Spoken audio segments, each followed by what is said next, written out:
So oft it chances in particular men that through some vicious mole of nature in them, by the o'ergrowth of some complexion, oft breaking down the pales and forts of reason, or by some habit grown too much, that these men, carrying, I say, the stamp of one defect, their virtues else be they as pure as grace, shall in the general censure take corruption from that particular fault. This is the tragedy of a man who could not make up his mind.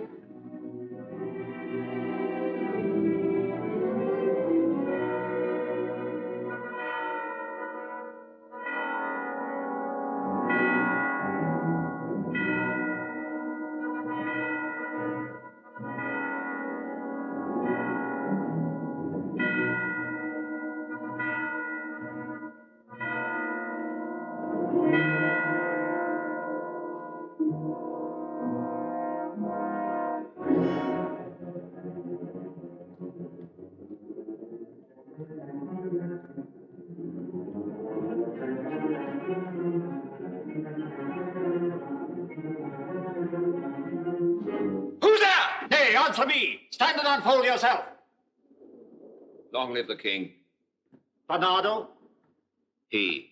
You come most carefully upon your hour. It is now struck 12. Get thee to bed, Francisco. For this relief, much thanks. It is bitter cold. I am sick at heart. Have you had quiet guard? Not a mouse stirring. Well, good night. If you do meet Horatio and Marcellus, the rivals of my watch, bid them make haste. I think I hear him.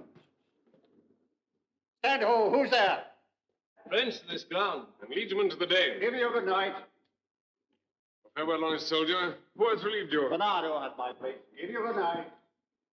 Hello, Bernardo. Say, what, is Horatio there? A piece of him. Welcome, Horatio. Welcome, good Marcellus. Right. Has this thing appeared again tonight? I've seen nothing. Horatio says 'tis but our fantasy, and will not let belief take hold of him touching this dreaded sight, twice seen of us. Therefore, I've entreated him along with us to watch the minutes of this night, that if again this apparition comes, he may approve our eyes and speak to it. Tush, 'twill not appear. Sit down a while. Let us once again assail your ears that are so fortified against our story. What we 2 nights have seen. Well, sit we down, and let us hear Bernardo speak of this. Last night of all, when yon same star that's westward from the pole had made his course into that part of heaven where now it burns, Marcellus and myself, the bell then beating 1. Peace. Break me off. Look when it comes again! In the same figure like the dead king, Hamlet. Thou art a scholar. Speak to it, Horatio. Looks it not like the king? Mark it, Horatio. Most like. It harrows me with fear and wonder. It would be spoke to. Question it, Horatio. If thou hast any sound or use of voice, speak to me. If there be any good thing to be done, that may to thee do ease and grace to me, oh, speak.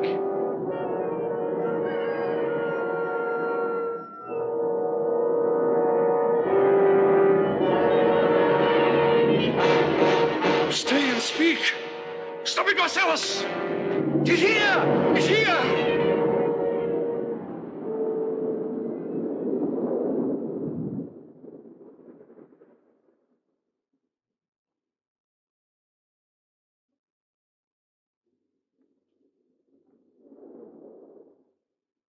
'Tis gone, and will not answer. How now, Horatio? You tremble and look pale. Is not this something more than fantasy? What think you want? Before my God, I might not this believe without the sensible and true avouch of mine own eyes. Is it not like the king? As thou art to thyself. It is strange. It was about to speak when the cock crew. Then it started like a guilty thing upon a fearful summons.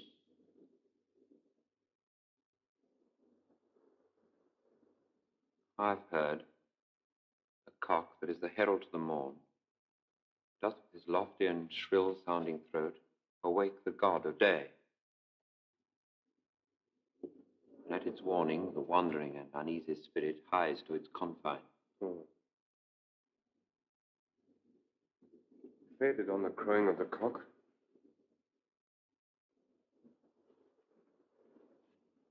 Some say that ever against that season comes wherein our Saviour's birth is celebrated, the bird of dawning singeth all night long. And then they say no spirit can walk abroad. The nights are wholesome then. No planet strike, no fairy takes, nor witch hath power to charm. So hallowed and so gracious is the time. So have I heard, and do in part believe it. But look, the morn in russet mantle clad walks o'er the dew of yon high eastern hill. Break we our watch up, and by my advice, let us impart what we've seen tonight unto young Hamlet. For upon my life, this spirit dumb to us will speak to him. Let's do it, I pray. Something is rotten in the state of Denmark.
Though yet of Hamlet, our dear brother's death, the memory be green, and that it us befitted to bear our hearts in grief, and our whole kingdom to be contracted in one brow of woe, yet so far hath discretion fought with nature, that we, with wisest sorrow, think on him, together with remembrance of ourselves.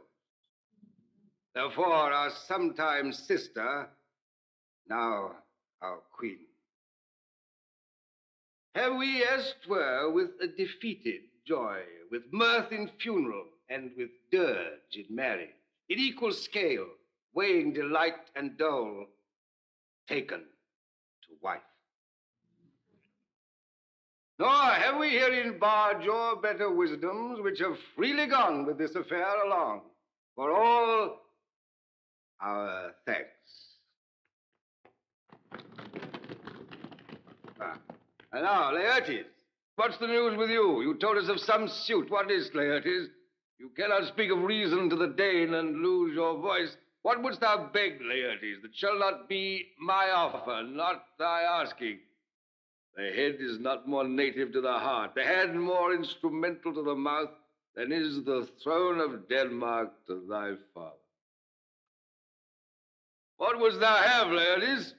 Dread, my lord, your leave and favor to return to France, from whence, though willingly I came to Denmark to show my duty in your coronation, yet now I must confess, that duty done, my thoughts and wishes bend again towards France, and bow them to your gracious leave and pardon. Have you your father's leave? What says Polonius? He hath, my lord, wrung from me my slow leave by laboursome petition, and at last, upon his will, I sealed my hard consent. I do beseech you, give him leave to go. Take thy fair hour, Laertes. Time be thine, and thy best graces spend it at thy will. And now, our cousin Hamlet, and our son, how is it that the clouds still hang on you?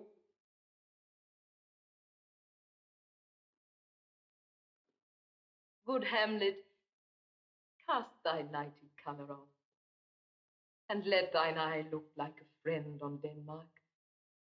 Do not forever with thy lowered lids seek for thy noble father in the dust. Thou know'st 'tis common. All that lives must die, passing through nature to eternity. Aye, madam, it is common. If it be, why seems it so particular with thee? Seems, madam. Nay, it is, I know not seems. 'Tis not alone my inky cloak, good mother, nor customary suits of solemn black, together with all forms, modes, shows of grief that can denote me truly.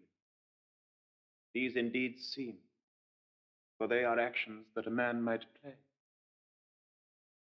But I have that within which passeth show, these but the trappings and the suits of woe. 'Tis sweet and commendable in your nature, Hamlet, to give these mourning duties to your father. But you must know, your father lost a father. That father lost his, and the survivor bound in filial obligation for some term to do obsequious sorrow. But to persist in obstinate condolement is a course of impious stubbornness. 'Tis unmanly grief. A fault to heaven, a fault against the dead, a fault to nature, to reason, most absurd, whose common theme is death of fathers, and who still hath cried from the first corpse till he that died today, this must be so. Why should we, in our peevish opposition, take it to heart? We pray you throw to earth this unprevailing woe, and think of us as of a father. For let the world take note, you are the most immediate to our throne, and with no less nobility of love than that which dearest father bears his son, do I impart towards you.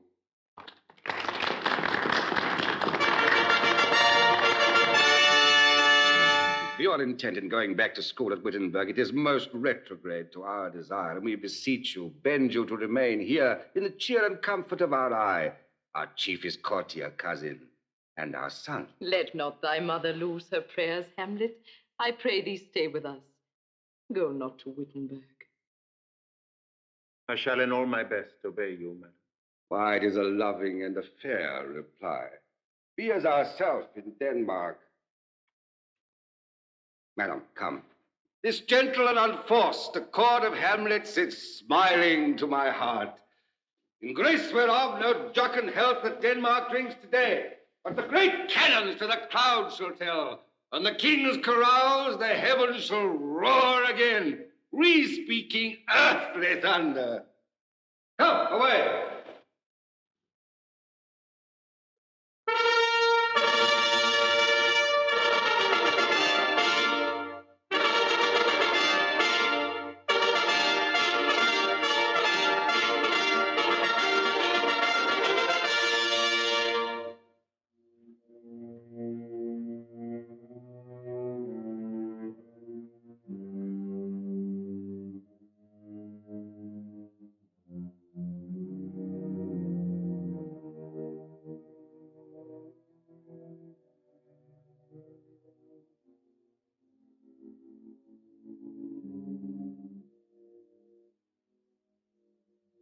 whether this too solid flesh would melt, thaw and resolve itself into a dew, or that the everlasting had not fixed his cannon against self-slaughter. Oh God, God, how weary, stale, flat, and unprofitable seem to me all the uses of this world. Fiat, fie. 'Tis an unweeded garden that grows to seed. Things rank and gross in nature possess it merely. That it should come to this, but 2 months dead. Nay, not so much, not 2. So excellent a king that was to this Hyperion to a satyr. So loving to my mother that he might not suffer the winds of heaven visit her face too roughly. Heaven and earth must I remember, why she would hang on him as if increase of appetite had grown by what it fed on, and yet within a month. Let me not think on it. Frailty, thy name is woman. A little month, or ere those shoes were old with which she followed my poor father's body, like Niobe, all tears. Why she, even she, O God, a beast that once discourse of reason would have mourned longer, married with my uncle, my father's brother, but no more like my father than I to Hercules. Within a month, she married. O most wicked speed to post with such dexterity to incestuous sheets. It is not, nor it cannot come to good, but break my heart, for I must hold my tongue.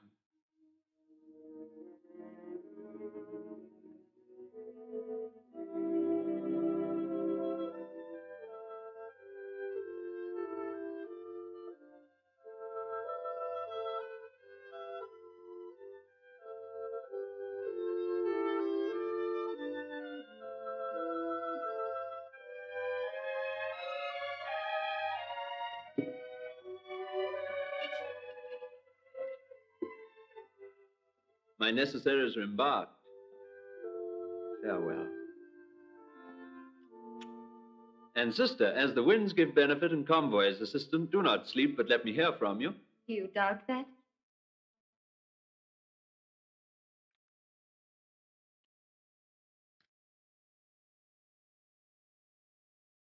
For Hamlet and the trifling of his favor. Hold it a fashion and a toy and blood. A violet in the youth of primy nature. Forward, not permanent. Sweet, not lasting. The perfume and suppliance of a minute. No more. No more, but so. Think it no more. Perhaps he loves you now, but you must fear his greatness weighed, his will is not his own, for he himself is subject to his birth. He may not, as unvalued persons do, carve for himself, for on his choice depends the safety and the health of this whole state. Then weigh what loss your honor may sustain if with too willing ear you list his songs, or lose your heart, or your chaste treasure open to his unmastered importunity. Be wary then. Best safety lies in fear.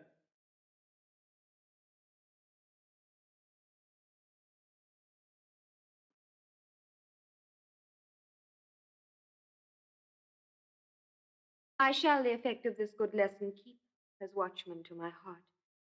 But good my brother, do not, as some ungracious pastors do, show me the steep and thorny way to heaven, whilst like a puffed and reckless libertine himself the primrose path of dalliance treads, and mine's not his own creed. Oh, fear me not. But here my father comes, I stay too long. Yet here, Laertes, aboard, for shame. The wind sits in the shoulder of your sail, and you are stayed for. There, my blessing with thee. And these few precepts in thy memory look thou character. Give thy thoughts no tongue, nor any unproportioned thought his act. Be thou familiar, but by no means vulgar. Those friends thou hast, and their adoption tried, grapple them to thy soul with hoops of steel, but do not dull thy palm with entertainment of each new hatched, unfledged company. Beware of entrance to a quarrel, but being in, bear that the opposed may beware of thee. Give every man thine ear, but few thy voice.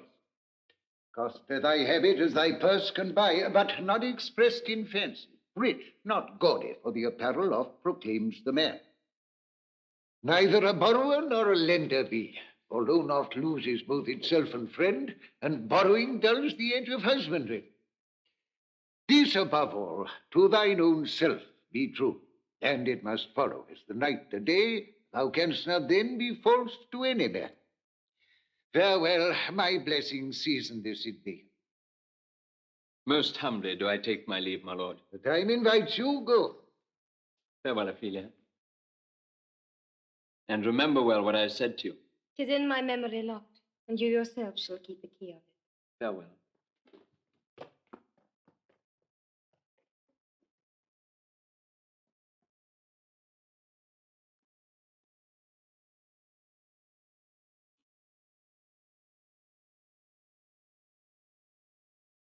What is, Ophelia, he hath said to you? So please you, something touching the Lord Hamlet. Mary, well bethought. What is between you? Give me up the truth. He hath, my lord, of late made many tenders of his affection to me. Affection? Pooh! You speak like a green girl, unshifted in such perilous circumstances. Do you believe his tenders, as you call them?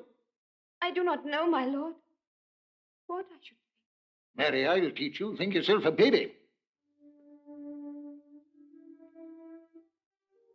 I would not, in plain terms, from this time forth, have you give words or talk with the Lord Hamlet. Look to it, I charge you.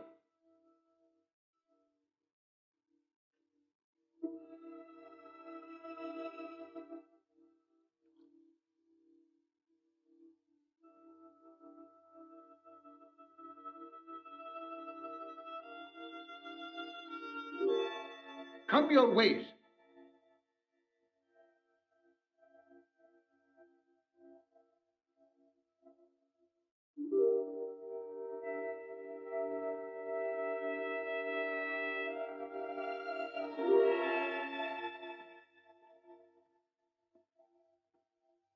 Hail to your lordship. I'm glad to see you well. Horatio, I do forget myself. Same, my lord, and your poor servant there. Sir, my good friend, I'll change that name with you. Marcellus, my good lord. I'm very glad to see you. Good evening, sir. Well, But what is your affair in Elsinore? We'll teach you to drink deep ere you depart. My lord, I came to see your father's funeral. I pray you do not mock me, fellow student. I think it was to see my mother's wedding. Indeed, my lord, it followed hard upon. Thrift. Thrift, Horatio. The funeral baked meats did coldly furnish forth the marriage table. Would I had met my dearest foe in heaven, or ever I had seen that day, Horatio. My father. Methinks I see my father. Well, my lord. In my mind's eye, Horatio. I saw him once. He was a goodly king. He was a man. Take him for all in all, I shall not look upon his like again. My lord, I think I saw him yesternight. So? Who? My lord, the king, your father. The king. My father. 2 nights together had these gentlemen, Marcellus and Bernardo, on their watch. In the dead vast middle of the night, when thus encountered, a figure like your father, armed, appears before them, and with solemn march goes slow and stately by them. This to me in dread and secrecy did they impart, and I with them the 3rd night kept the watch. where, as they had reported, both in time, form of the thing, each word made true and good, the apparition comes. I knew your father. These hands are not more like. But where was this? My lord, upon the platform where we watched. Did you not speak to it? My lord, I did, but answer made it none. Yet once methought it lifted up its head as it would speak. But even then the morning cock crew loud, and at the sound it shrunk in haste away and vanished from our sight.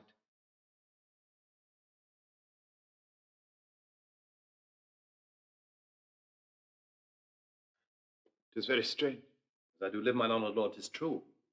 And we did think it writ down in our duty to let you know. Indeed, indeed, sirs. This troubles me. Hold you the watch tonight? We do, my lord. Armed, say you? Armed, my lord. From top to toe? My lord, from head to foot. Then you saw not his face? Oh, yes, my lord. He wore his visor up.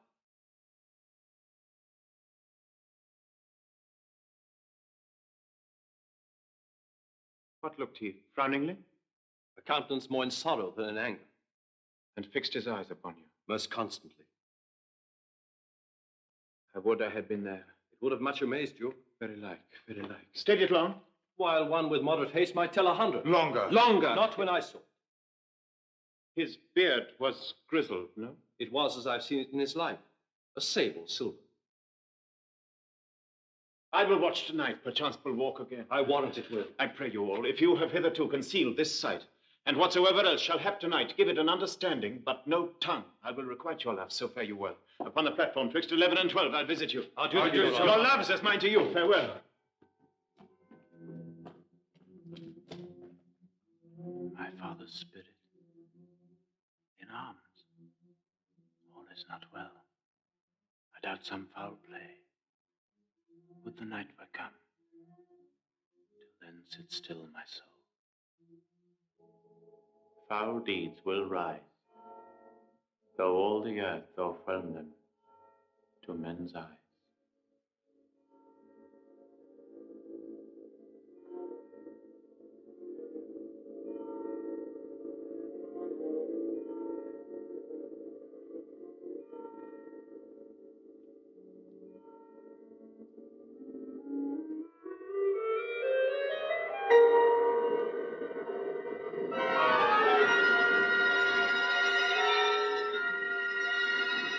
Yeah, bite shrewdly. It is very cold.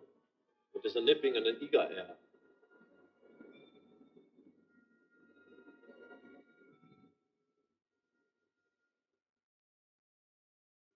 What hour now?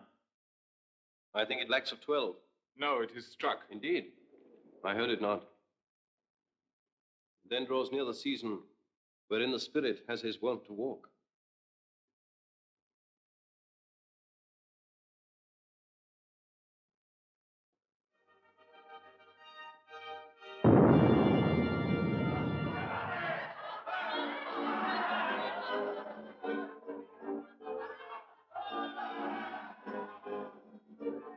What does this mean, my lord?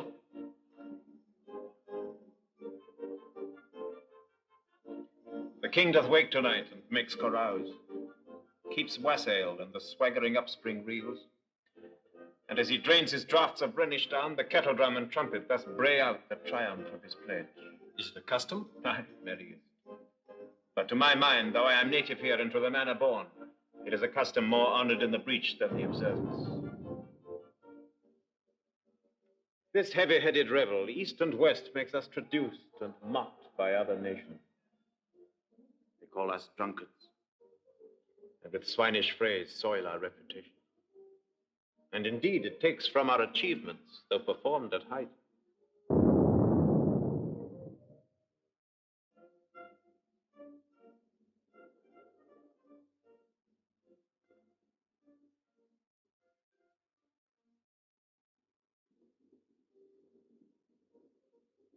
So oft it chances in particular men, that for some vicious mole of nature in them, by the o'ergrowth of some complexion, oft breaking down the pales and forts of reason, or by some habit grown too much, that these men, carrying, I say, the stamp of one defect, their virtues else be they as pure as grace, shall in the general censure Take corruption from that particular fault.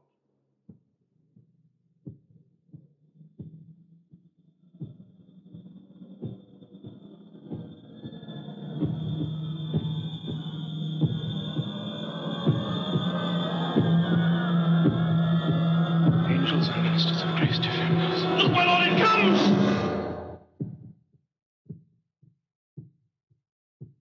Be thou a spirit of hell, or goblin damned, thou comest in such a questionable shape that I will speak to thee. I'll call thee Hamlet. King. Father. Royal Dane, oh, answer me! It beckons you to go away with it. It waves you to a more removed ground. But do not go with it. No, by no means. It will not speak.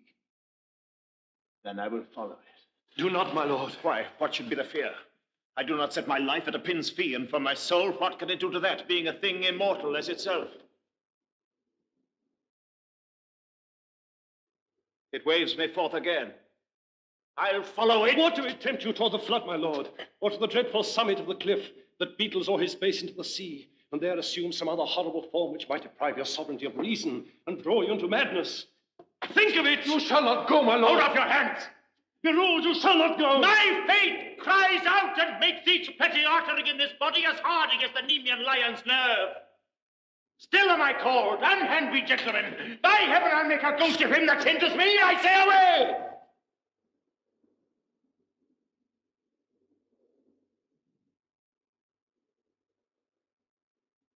Go on.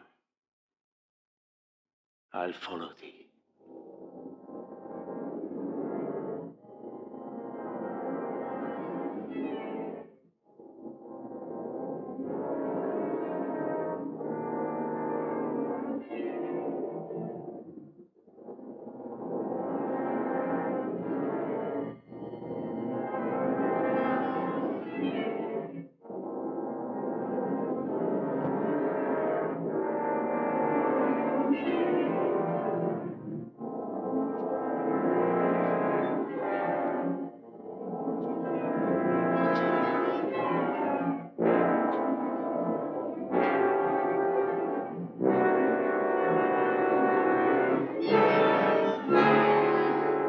Whither wilt thou lead me? Speak. I'll go no further.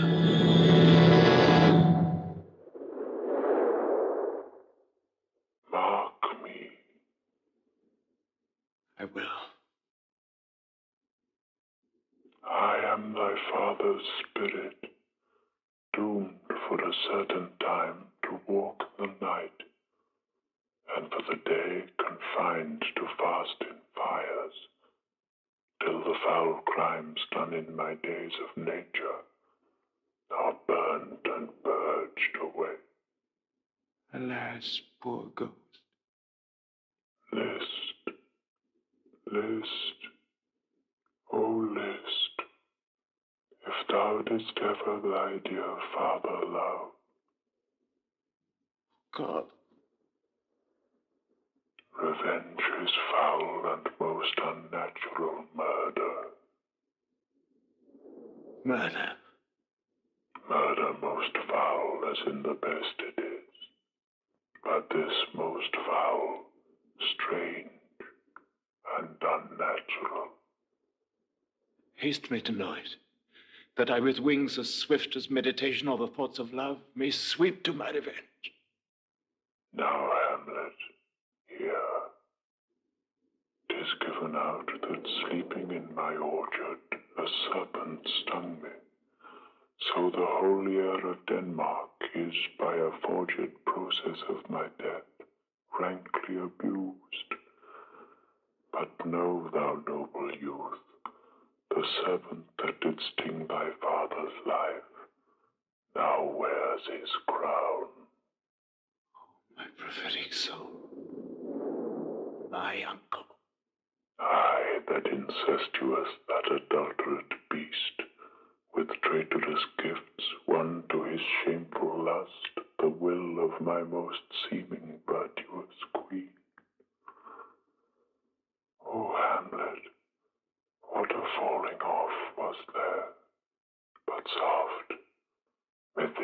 scent the morning air, brief let me be. Sleeping within my orchard, my custom always in the afternoon.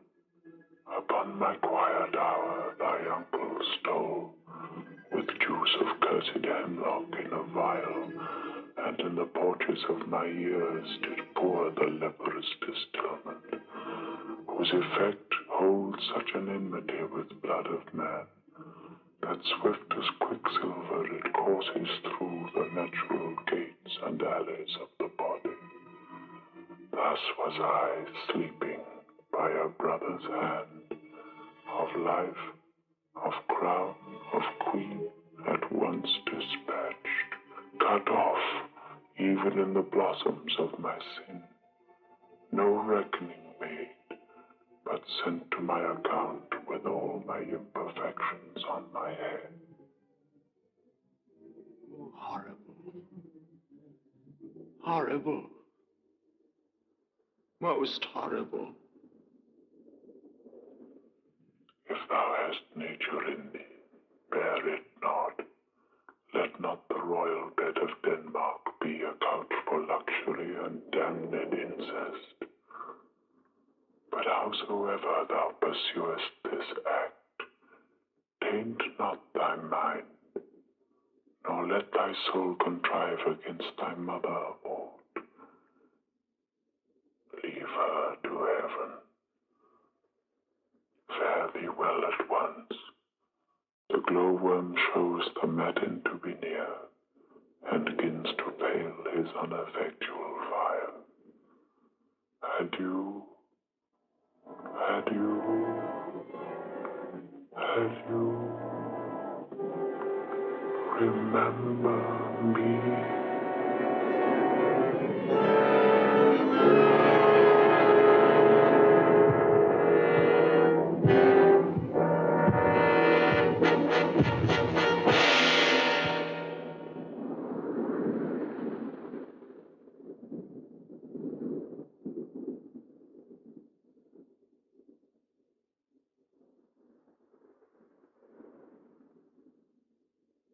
All you host of heaven.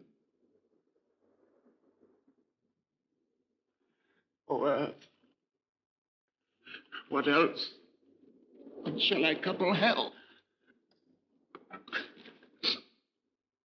Hold my heart. Remember thee.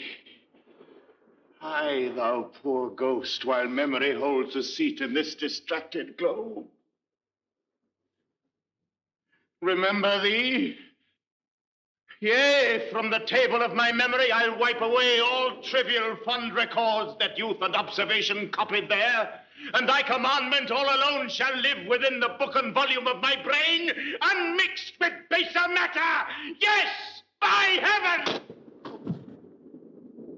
Most pernicious woman. Oh, villain! Villain! Smiling, damned villain.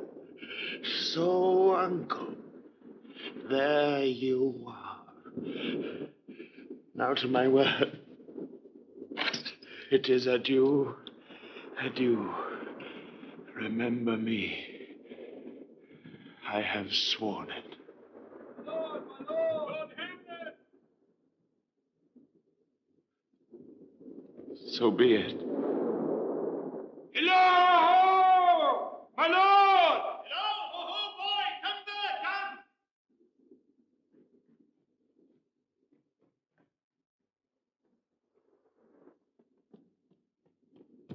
How is my noble lord? What news, my lord? Oh, wonderful. Good, my lord, tell it.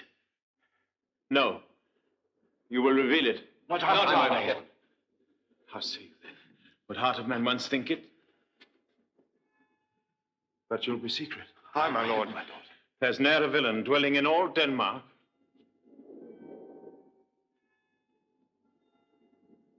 But he's an errant knave.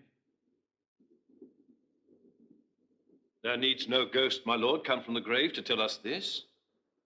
Why, right. You are in the right. And so, without more circumstance at all, I hold it fit to be shake hands and part. You, as your business and desire, shall point you, for every man hath business and desire, such as it is.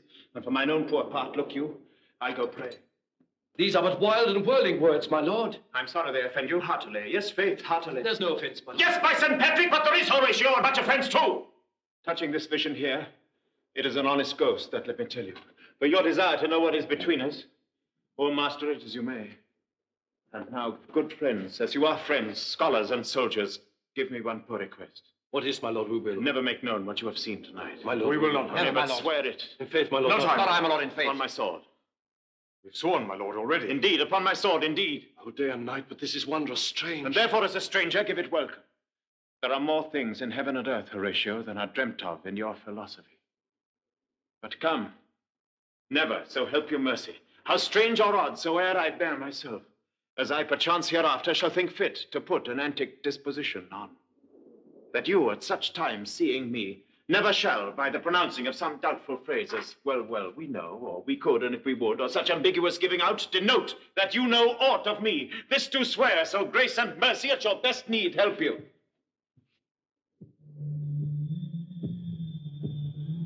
Swear. Rest. Rest, perturbed spirit. So, gentlemen, with all my love, I do commend me to you. And what so poor a man as Hamlet is may do to express his love and friending to you, God willing shall not lack. Go in and still your fingers on your lips, I pray.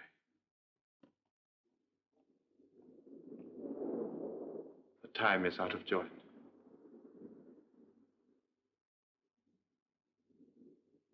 O cursed spite, that ever I was born to set it right. Come, let's go together.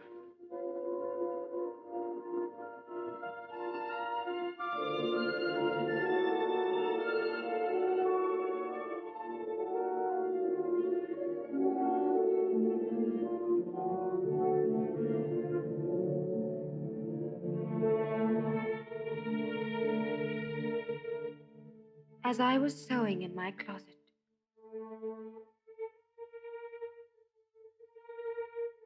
Lord Hamlet, with his doublet all unlaced, pale as his shirt, and with a look so piteous in purport, as if he had been loosed out of hell to speak of horrors. He comes before me. He took me by the wrist and held me hard. Then goes he to the length of all his arm, and with his other hand thus o'er his brow, he falls to such perusal of my face as he would draw it. Long stayed he so. At last, a little shaking of mine arm, and thrice his head thus waving up and down, he raised a sigh, so piteous and profound, as it did seem to shatter all his bulk and end his being. That done, he let me go, and with his head over his shoulder turned, he seemed to find his way without his eyes, for out of doors he went without their help, and to the last bended their light on me.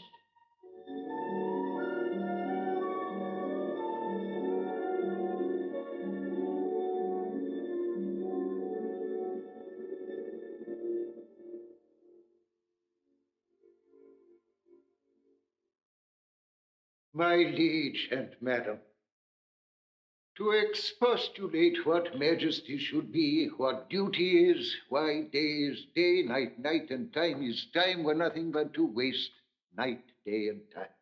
Therefore, since brevity is the soul of wit, and tediousness the limbs and outward flourishes, I will be brief. Your noble son is mad. Mad call I it, for to define true madness, what is but to be nothing else but mad. More matter with less art. Madam, I swear I use no art at all. And that he is mad, 'tis true. 'Tis true, 'tis pity, and pity 'tis true. A foolish figure, but farewell it, for I will use no art. Thus it remains, and the remainder thus. But then, I have a daughter, have while she is mine, who in her duty and obedience, mark, hath given me this. Now gather and surmise. To the celestial and my soul's idol, the most beautified Ophelia. It's an ill phrase, a vile phrase. Beautified is a vile phrase, but you shall hear.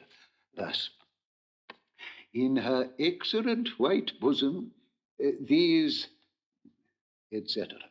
Came this from Hamlet to her? Good madam, stay a while, I will be faithful. Doubt thou the stars are fire, doubt that the sun doth move, doubt truth to be a liar, but never doubt I love. Oh, dear Ophelia, I am ill at these numbers, I have not art to reckon my groans, but that I love thee best, oh, most best, believe it. Adieu, thine evermore, most dear lady, while this frame is to him, Hamlet. This in obedience hath my daughter shown me, and more above hath his solicitings, as they fare out by time, by means, and place, all given to mine ear. But how hath she received his love? What do you think of me? As of a man faithful and honorable. I would fain prove so. But what might you think when I had seen this hot love on the wing? If I had looked upon this love with idle sight, what might you think? No, I went round to work, and my young mistress thus I did bespeak. Lord Hamlet is a prince. Out of thy star, this must not be. And then I prescripts gave her that she should lock herself from his resort, admit no messengers, receive no tokens. And he, repulsing, a short tale to make, fell into a sadness, then into a fast, thence to a watch, thence to a weakness, thence into a lightness, and by this declension into that madness wherein now he raves, and all we mourn. Do you think 'tis this? It may be. Very likely. Hath there been such a time, I'd fain know that I have positively said 'tis so, that it proved otherwise? Not that I know. Take this from this, if this be otherwise. How may we try it further? You know, sometimes he walks for hours together here in the lobby. So he does, indeed. At such a time, I loose my daughter to him. Be you and I behind an arras there. Mark the encounter. If he loves her not, and be not from his reason fallen thereon, let me be no assistant for a state, but keep a farm and cart. We will try it. But look where sadly the poor wretch comes reading.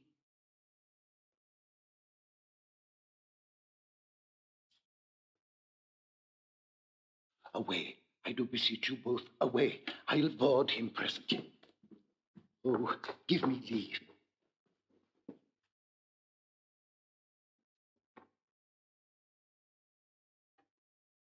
How does my good Lord Hamlet? Well, God of mercy. You know me, my lord? Excellent well. You are a fishmonger. Not I, my lord. Then I would you were so honest a man. Honest, my lord? Aye, sir. To be honest, as this world goes, is to be one man picked out of 10,000. That's very true, my lord. Or if the sun breed maggots in a dead dog. Have you a daughter? I have, my lord. Let her not walk with the sun. Conception is a blessing, but as your daughter may conceive. Friend, look to it. How say you by that? Still harping on my daughter. Yet he knew me not at first. He said I was a fishmonger. He's far gone, far gone. But I'll speak to him again.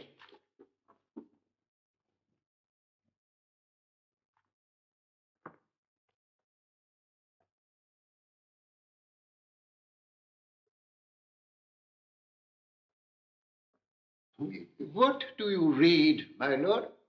Words, words, words. What is the matter, my lord?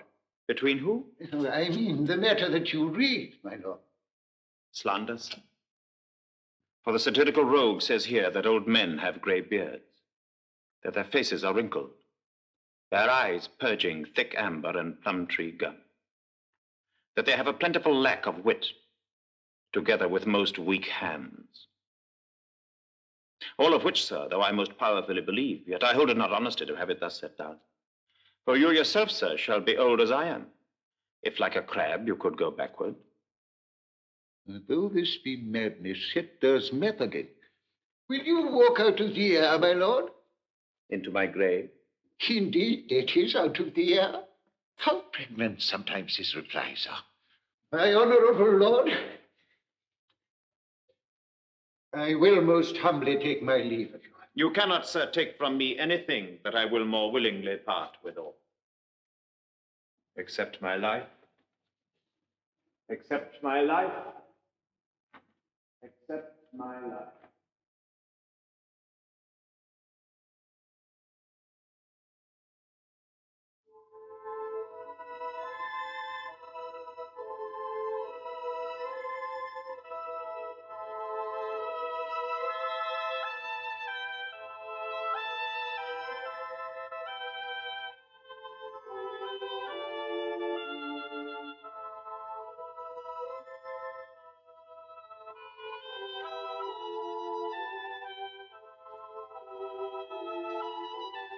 Read on this book.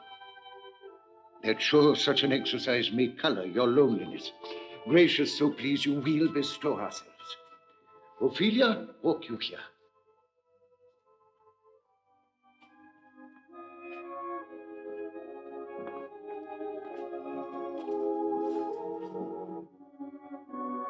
Let's withdraw, my lord.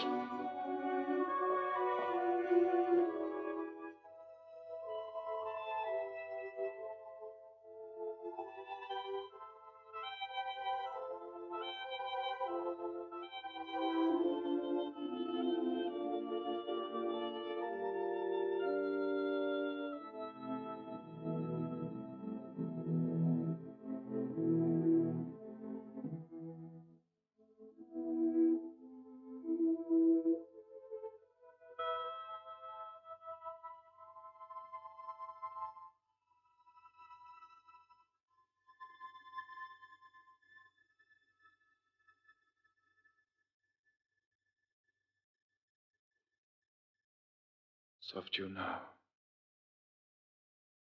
the fair Ophelia.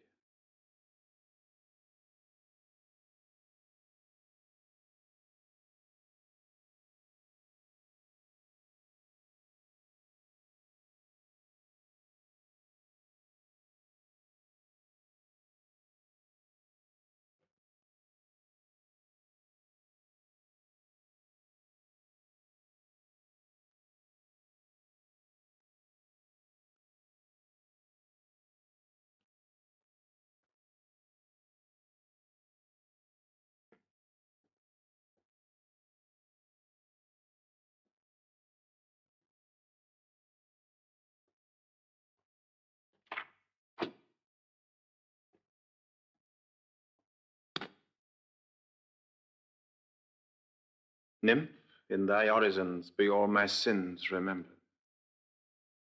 Good my lord. How does your honor for this many a day?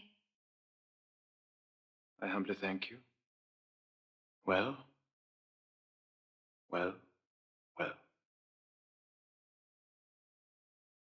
My lord, I have remembrances of yours that I have longed long to redeliver. I pray you now receive them.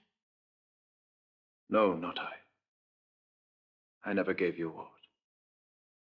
My honored lord, you know right well you did. And with them words of so sweet breath composed as made the things more rich. Their perfume lost, take these again. For to the noble mind rich gifts wax poor when givers prove unkind. There, my lord.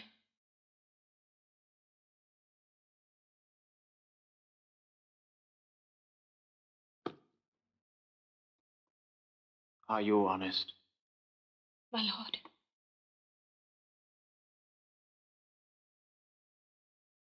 I did love you once. Indeed, my lord, you made me believe so. You should not have believed me. Get thee to a nunnery. Why wouldst thou be a breeder of sinners? I am myself indifferent honest, but yet I could accuse me of such things that it were better my mother had not borne me. I am very proud, revengeful, ambitious. More offenses at my back than I have thoughts to put them in, imagination to give them shape or time to act them in. What should such fellows as I do, crawling between heaven and earth? We are errant knaves all, believe none of us. Go thy ways to a nunnery. Where's your father? At home, my lord. Let the doors be shut upon him, that he may play the fool nowhere but in his own house. Farewell! Oh, help me, you sweet heaven. I have heard of your paintings too well enough. God hath given you one face and you make yourselves another. You jig, you amble, you lisp, you nickname God's creatures and make your wantonness your ignorance. Get thee to a nunnery and quickly too. Farewell! Or if thou wilt needs marry, marry a fool, for wise men know well enough what monsters you make of them. Go to, I know more of it! It hath made me mad. I say we will have no more marriages. Those that are married already, all but one shall live. The rest shall stay as they are.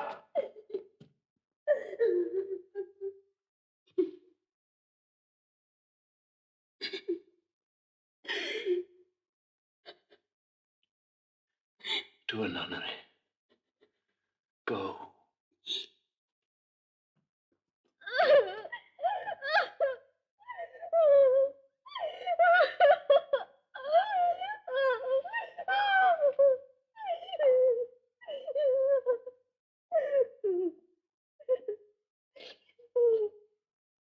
Love, his affections do not that way tend.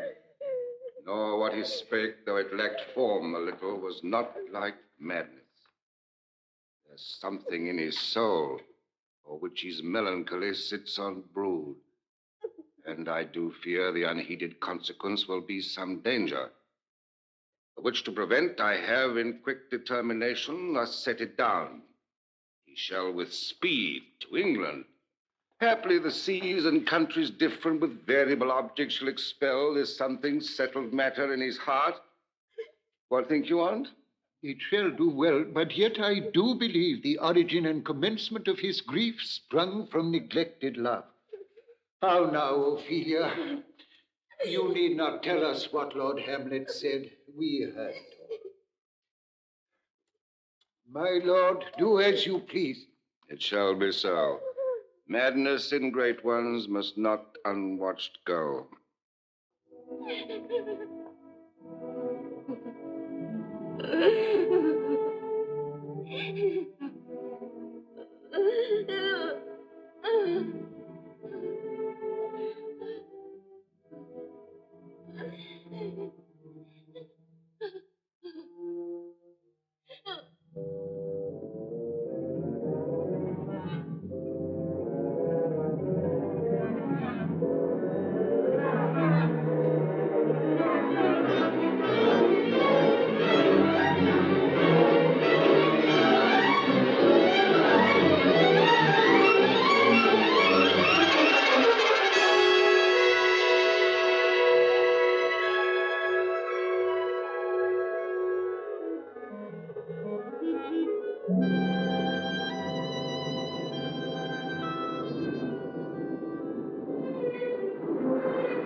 to be?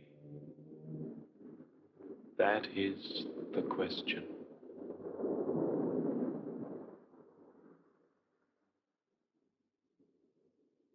Whether it is nobler in the mind to suffer the slings and arrows of outrageous fortune, or to take arms against a sea of troubles, and by opposing, end them. To die, to sleep no more, and by a sleep to say we end the heartache and the thousand natural shocks that flesh is heir to. 'Tis a consummation devoutly to be wished, to die, to sleep, to sleep. Perchance to dream. Aye, there's the rub. For in that sleep of death, what dreams may come when we have shuffled off this mortal coil must give us pause. There's the respect that makes calamity of so long life. For who would bear the whips and scorns of time, the oppressor's wrong, the proud man's contumely, the pangs of despised love, the law's delays, the insolence of office, and the spurns that patient merit of the unworthy takes, when he himself might his quietus make with a bare bodkin? Who would fardels bear, to grunt and sweat under a weary life, but that the dread of something after death, the undiscovered country from whose bourne no traveler returns, puzzles the will, and makes us rather bear those ills we have than fly to others that we know not of.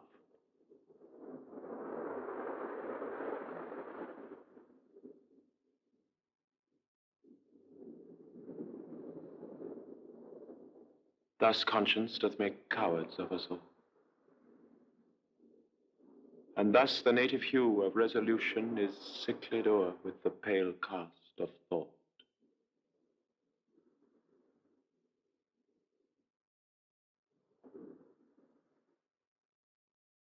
And enterprises of great pith and moment, with this regard their currents turn awry, and lose the name of action.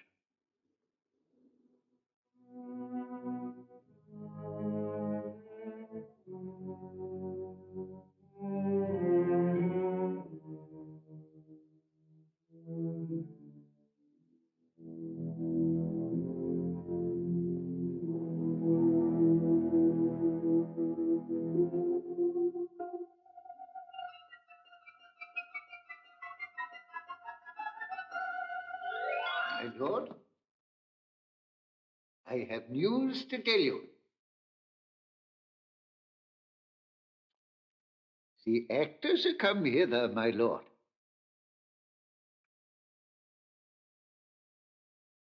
He that plays the king shall be welcome. The best actors in the world, either for tragedy, comedy, history, pastoral, pastoral comical, historical pastoral, tragical historical, tragical comical historical pastoral.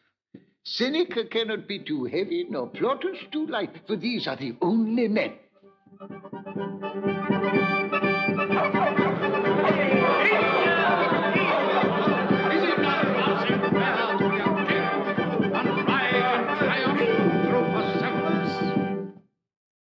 You are welcome, master. Welcome all. I am glad to see thee well. Welcome, good friend. Oh, my old friend. Why, thy face is balanced since I saw thee last. Comest thou to beard me in Denmark? What, my young lady and mistress? By Our Lady, your ladyship is nearer to heaven than when I saw you last. Pray God your voice, like a piece of uncurrent gold, be not cracked in its ring. Masters, you are all welcome. Good, my lord, will you see the players well bestowed? You here, let them be well used, for they are the abstract and brief chronicles of the time. After your death, you had better have a bad epitaph than their ill report while you live. My lord, I will use them according to their desert. God's Bodkin man, much better.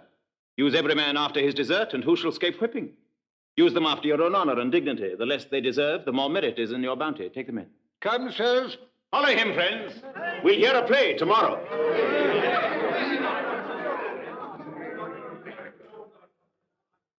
Just hear me, old friend. Can you play The Murder of Gonzago? Aye, my lord. We'll have it tomorrow night. You could, for a need, study a speech of some 12 or 16 lines that I would set down and insert in it, could you not? Aye, my lord. Very well. Follow that law. And look you mock him not.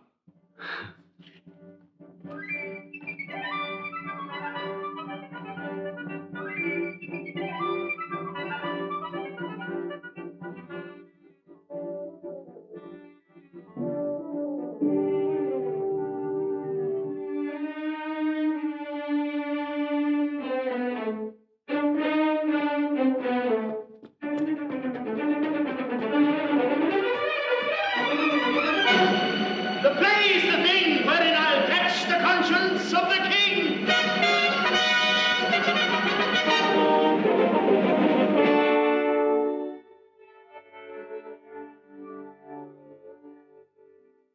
Speak the speech, I pray you, as I pronounced it to you, trippingly on the tongue. But if you mouth it, as many of your players do, I had as lief the town crier spoke my line. No, do not saw the air too much with your hand thus, but use all gently. For in the very torrent, tempest, and as I may say, whirlwind of your passion, you must acquire and beget a temperance that may give it smoothness. Oh, it offends me to the soul to hear a robustious, periwig-pated fellow tear a passion to tatters, to split the ears of the groundlings, who for the most part are capable of nothing but inexplicable dumb shows and noise. I would have such a fellow whipped, without Herod's Herods. Pray you avoid it. I warrant your honor. Be not too tame, neither, but let your own discretion be your tutor. Suit the action to the word to the action, with this special observance that you o'erstep not the modesty of nature. For anything so overdone is from the purpose of playing, whose end, both at the first and now, was and is to hold as 'twere the mirror up to nature, to show virtue her own feature, scorn her own image, and the very age and body of the time, his form and pressure. Now this, overdone, though it make the unskillful laugh, cannot but make the judicious grieve, the censure of which one must, in your allowance, outweigh a whole theatre of others. Oh, there be players that I have seen play and heard others praise, and that highly, not to speak it profanely, that having neither the accent of Christian, nor the gait of pagan, Christian, nor man, have so strutted and bellowed that I have thought that some of nature's journeymen had made men and not made them well. They imitated humanity so abominable. I hope we have reformed that indifferently with us. Oh, reform it altogether? And let those that play your clown speak no more than is set down for them. For there be of them that will themselves laugh to set on some barren quantity of spectators to laugh to, though in the meantime some necessary question of the play be then to be considered. That's villainous, and shows the most pitiful ambition in the fool that uses it.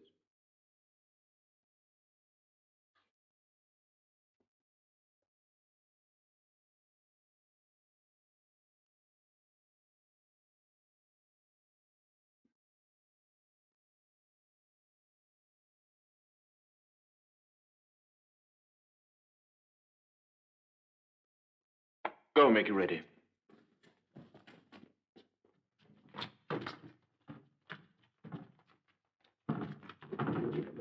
How now, my lord, will the king hear this piece of work? And the queen, too, and that presently. Bid the players make haste. Aye, my lord.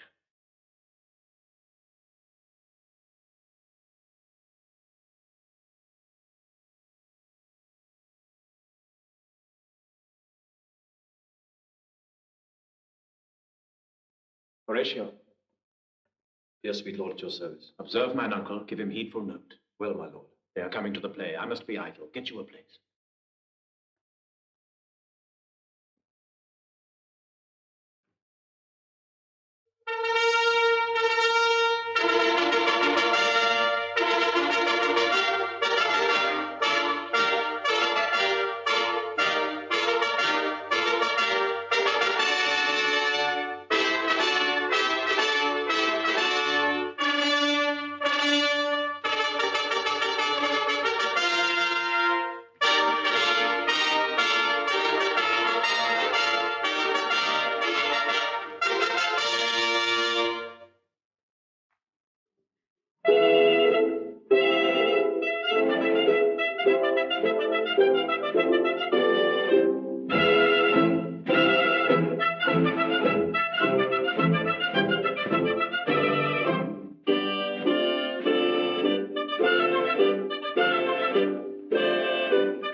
How fares our cousin Hamlet? Excellent, i' faith, of the chameleon's dish.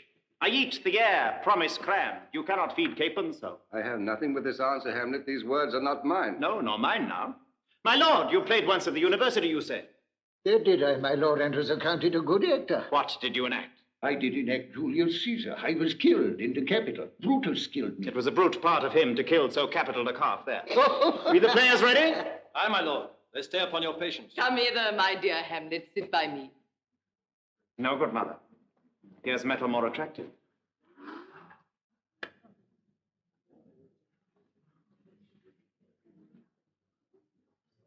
Oh, did you mark that?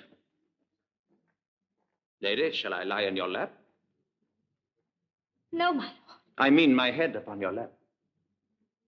Aye, my lord. Do you think I meant country matters? I think nothing, my lord. That's a fair thought to lie between maids' legs. What is, my lord? Nothing. You are merry, my lord. Who, I? Aye, my lord. Oh, God, you're only jig maker. Why, what should a man do but be merry? For look you, how merrily my mother looks, and my father died within 2 hours. Nay, 'tis twice 2 months, my lord. So long? Nay, then, let the devil wear black, for I'll have a suit of sables. Oh, heaven. Died 2 months ago, and not forgotten yet.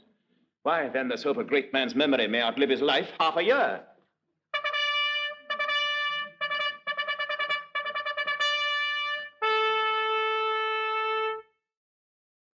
For thus and for our tragedy, here stooping to your clemency, we beg your hearing patiently.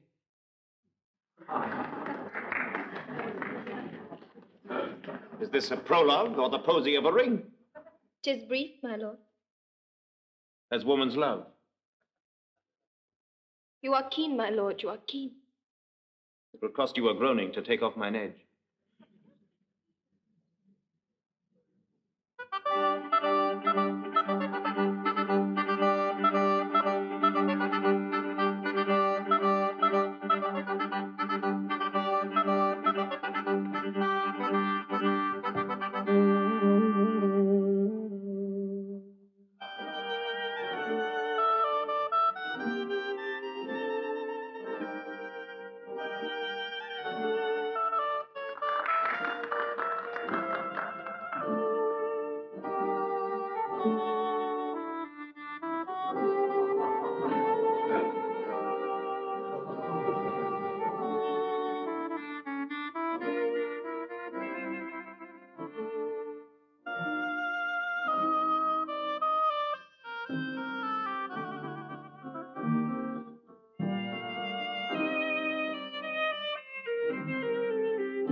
Give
me some light!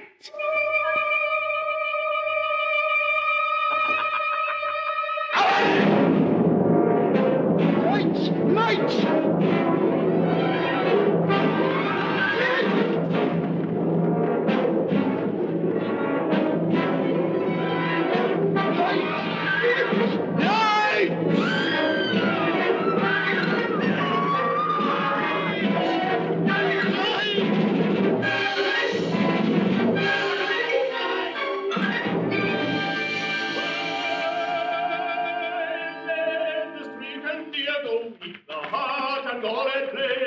For some must watch while some must sleep, thus runs the world away. Oh, good Horatio, I'll take the ghost's word for £1,000, just perceive. Very well, my lord. Upon the act of the poisoning. I did very well know. God bless you, sir.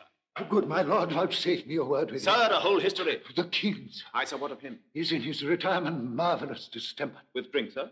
No, my lord, rather with choler. Your wisdom should show itself more richer to signify this to the doctor, for me to put him to his purgation would perhaps plunge him into far more choler. Good my lord, put your discourse into some frame and start not so wildly from my affair. I am tame, sir, pronounce. The queen, your mother, in most great affliction of spirit, hath sent me to you.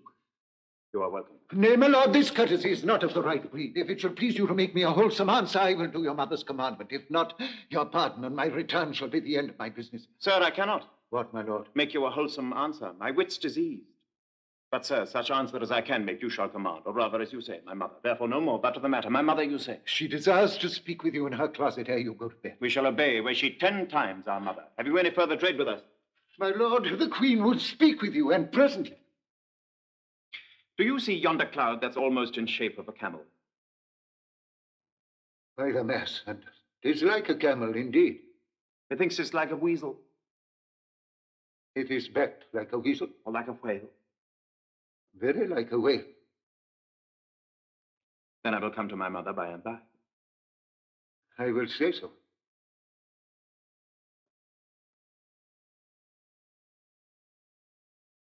By and by is easily said.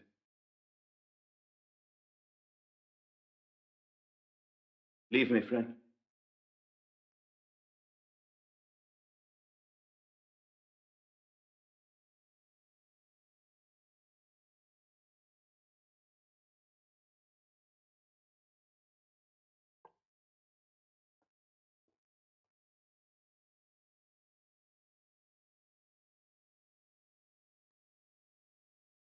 It is now the very witching time of night.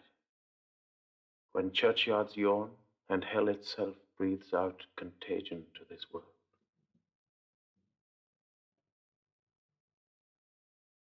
Now could I drink hot blood and do such bitter business as the day would quake to look on. Soft. Now to my mother.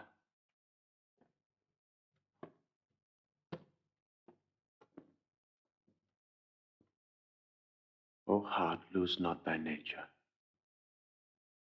Let not ever the soul of Nero enter this firm bosom.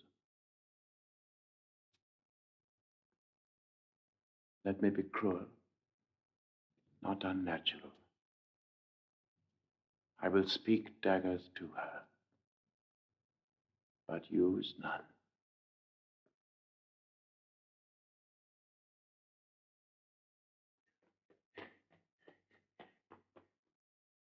My lord. He's going to his mother's closet. Behind the arras, I'll conceal myself to hear the process. I'll warrant she'll take him home, and as you said,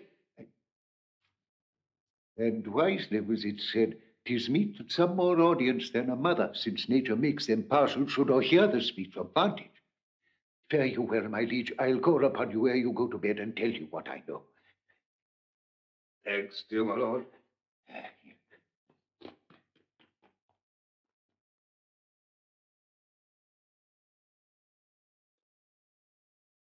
Oh, my offense is rank. It smells to heaven. It hath the primal elder's curse upon it. A brother's murder.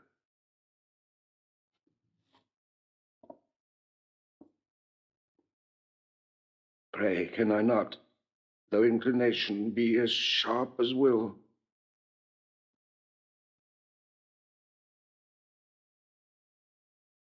What if this cursed hand were thicker than itself with brother's blood?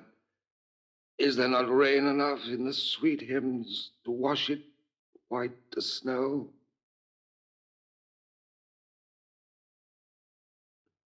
Oh, what form of prayer could serve my turn? Give me my foul murder. That cannot be, since I am still possessed of those effects for which I did the murder. My crown, mine own ambition, and my queen.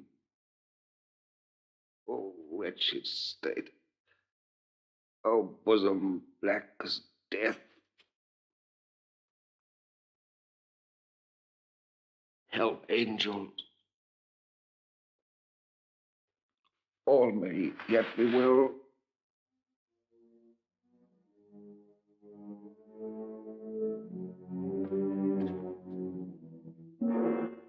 Now might I do it bad.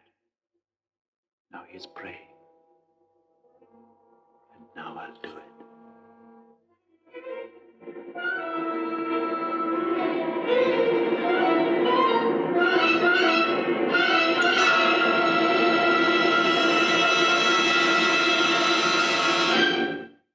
And so he goes to heaven. And so am I revenged. That would be thought on. A villain kills my father, and for that I, his sole son, do this same villain send to heaven. Oh, this is hire and salary, not revenge. He took my father, all his crimes full blown, as flush as May. And how his audit stands, who knows, save heaven?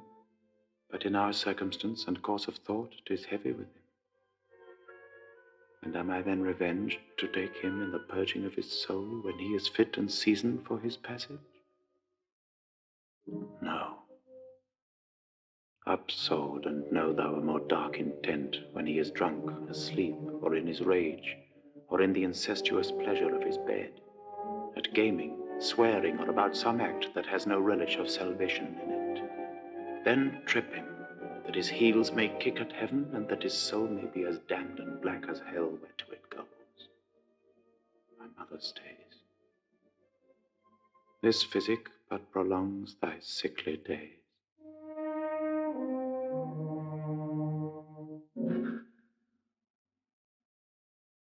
My words fly up.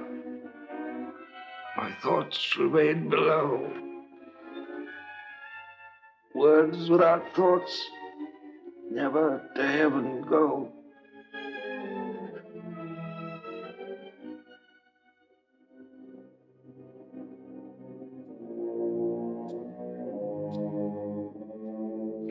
He will come straight. Look you, lay hold to him. Tell him his pranks have been too broad to bear with, and that your grace hath screened and stood between much heat and him. I'll silence me in here. Pray you be round with him. Mother? Mother? Mother? I'll warrant you fear me not. Withdraw, I hear him coming.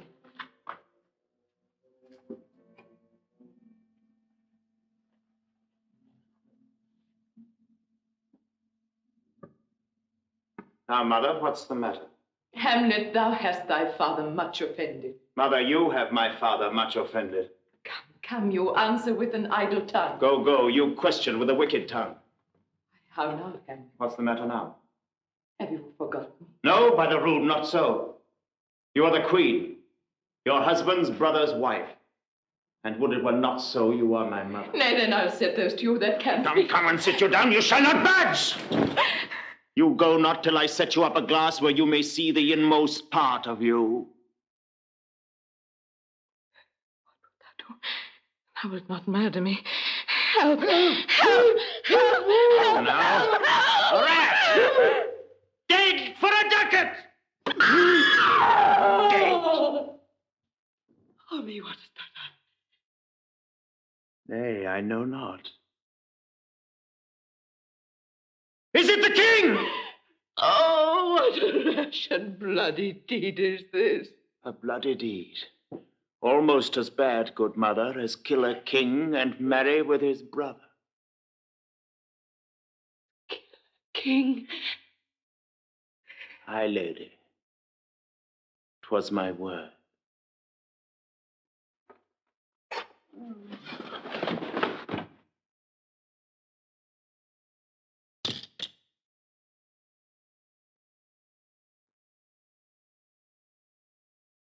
Thou wretched, rash, intruding fool. Farewell. I took thee for thy better. Take thy fortune. Thou find'st to be too busy is some danger. Leave wringing of the hands. He sit you down and let me wring your heart, for so I shall if it be made of penetrable stuff. What have I done that thou darest wag thy tongue and noise rude against me? Such an act that blurs the grace and blush of modesty, calls virtue hypocrite, takes off the rose from the fair forehead of an innocent love, and sets a blister there, makes marriage vows as false as dice as oaths. Me water! Look here upon this picture, and on this. The counterfeit presentment of two brothers. See what a grace was seated on this brow. An eye like Mars to threaten and command. A stature like the herald Mercury new lighted on a heaven-kissing hill. A combination and a form indeed, where every god did seem to set his seal to give the world assurance of a man. This was your husband. Look you now what follows. Here is your husband, like a mildewed ear, blasting his wholesome brother. Have you eyes? You cannot call it love, for at your age the heyday in the blood is tame. It's humble and waits upon the judgment. And what judgment would step from this to this? What devil was that thus hath hoodwinked you? Oh, shame, where is thy blush? If hell can rise up in a matron's bones to flaming youth, let virtue be as well. Oh, Hamlet, speak no more. Thou turnest mine eyes into my very soul, and there I see such black and grained spots as will not lose their stain. Nay, but to live in the rank sweat of a lascivious bed, stewed in corruption, honeying and making love over the nasty sky. Speak to me no more. These words like daggers enter in mine ears no more, sweet Hamlet. A murderer and a villain, a slave that is not 20th part the worth of your true lord, a cutpurse of the empire and the throne, that from a shelf the precious diadem stole and put it in his pocket. A king of shreds and passes. Oh.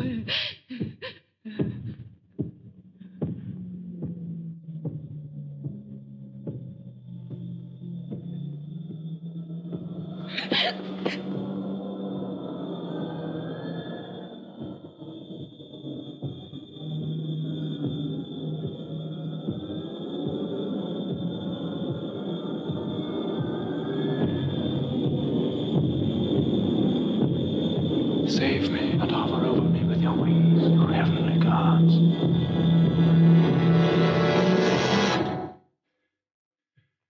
What would your gracious figure? Alas, he's mad. Do you not come, your tardy son, to chide, that lapsed in time and passion lets go by the important acting of your dread command? Oh, say. Do not forget, this visitation is but to whet thy almost blunted purpose.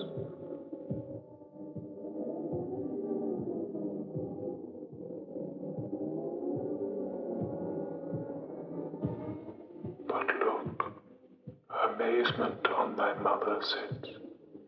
Oh, step between her and her fighting soul. Speak to her, Hamlet. How is it with you, lady? Alas, how is't with you, that you do bend your eye on vacancy, and with the incorporeal air do hold discourse? O gentle sun, upon the heat and flame of thy distemper sprinkle cool patience. Whereon do you look? On him. On him. Look you how pale he glares. His form and cause conjoined, preaching to stones, would make them sensitive. Do not look upon me, lest with this piteous action you convert my stern intents.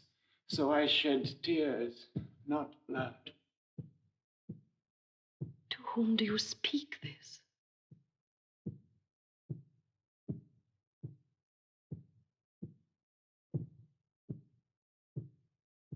Do you see nothing there?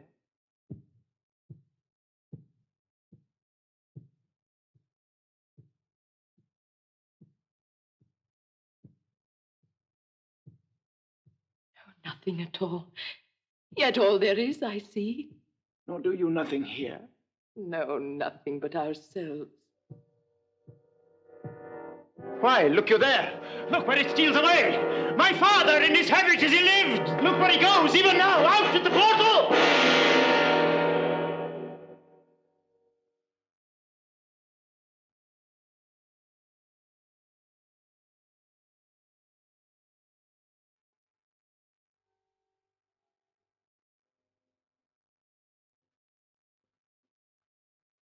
This is the very coinage of your brain. This bodiless creation madness is very cunning in. Madness? My pulse as yours doth temperately keep time and makes us healthful music. Mother, for love of grace, lay not that flattering unction to your soul, that not your trespass, but my madness speaks. Confess yourself to heaven. Repent what's past. Avoid what is to come. And do not spread the compost on the weeds to make them rancor. Forgive me this, my virtue. Oh, Hamlet, thou hast cleft my heart in twain. No. Throw away the worser part of it, and live the purer with the other half. Good night. But go not to my uncle's bed. Assume a virtue if you have it not. Refrain tonight, and that shall lend a kind of easiness to the next abstinence, the next more easy. For use can almost change the stamp of nature. Once more, good night. And when you are desirous to be blessed, I'll blessing beg of you.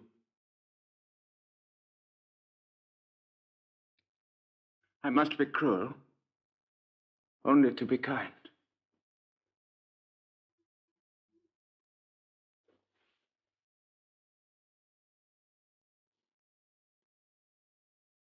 I must to England, you know that? Alack, I had forgot. 'Tis so concluded on. There's letters sealed. This man shall send me packing. I'll lug the guts into the neighbor room.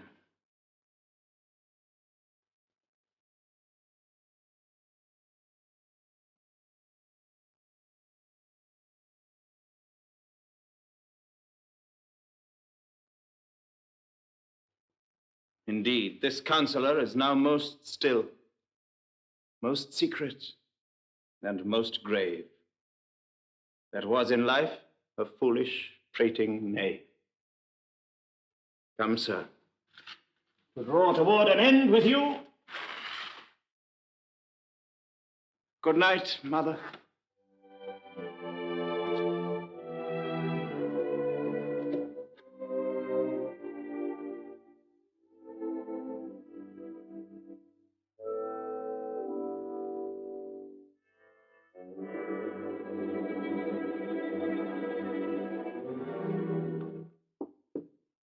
Now, Hamlet, where's Polonius? At supper. At supper? Where? Not where he eats, but where he is eaten. A certain convocation of politic worms are even at him. Your worm is your only emperor for diet. We fat all creatures else to fat us, and we fat ourselves for worms. Your fat king and your lean beggar is but variable service. 2 dishes, but to 1 table. That's the end. Alas, alas. A man may fish with the worm that hath eat of a king, and eat of the fish that hath fed of that worm. What dost thou mean by this? Nothing, but to show you how a king may go a progress through the guts of a beggar. Where is Polonius? In heaven. Send thither to see. If your messenger find him not there, seek him at the other place yourself. But indeed, if you find him not within this month, you shall nose him as you go up the stairs into the lobby. Go, seek him there. He will stay till you come.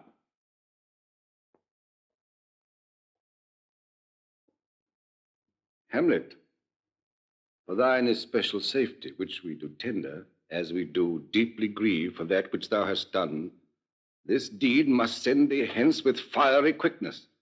Therefore prepare thyself. The bark is ready, the wind sets fair, and everything is bent for England. For England? Aye, Hamlet. Good. So is if thou knewst our purposes. I see a cherub that sees them. But come.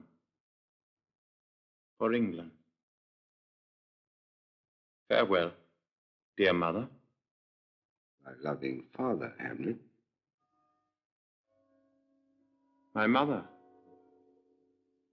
Father and mother is man and wife. Man and wife is one flesh. And so.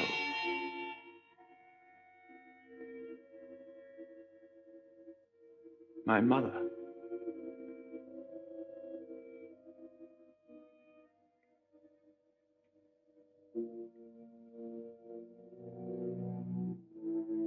Come. For England. Follow him close. Tempt him with speed aboard. Delay it not. I'll have him hence tonight. Away. Everything is sealed and done that else leans on the affair. Pray you, make haste.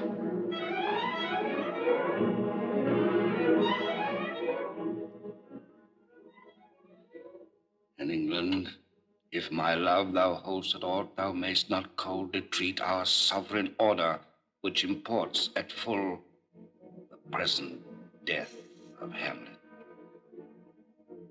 Do it, England. Like the fever in my blood he rages, and thou must cure me. Till I know 'tis done, however my haps, my joys were ne'er begun.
Where is the beauteous majesty of Denmark?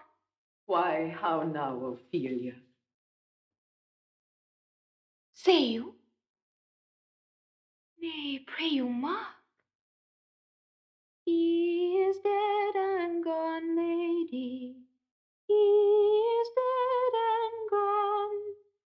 At his head a grass green turf. At his heels a stone.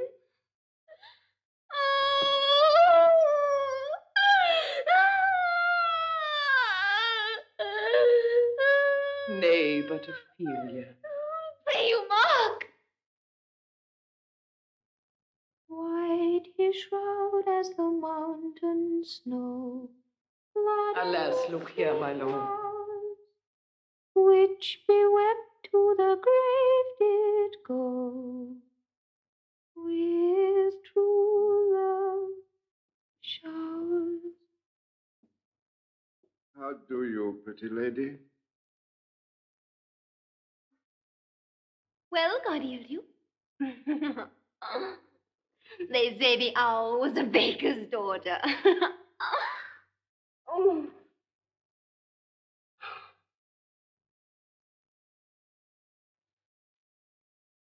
Lord, we know what we are, but know not what we may be.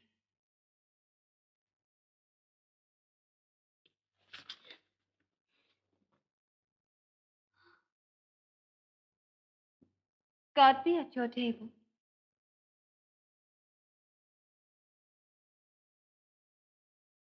Distraction for her father. I hope all will be well. We must be patient. But I cannot choose but weep. To think they should lay him in the cold ground.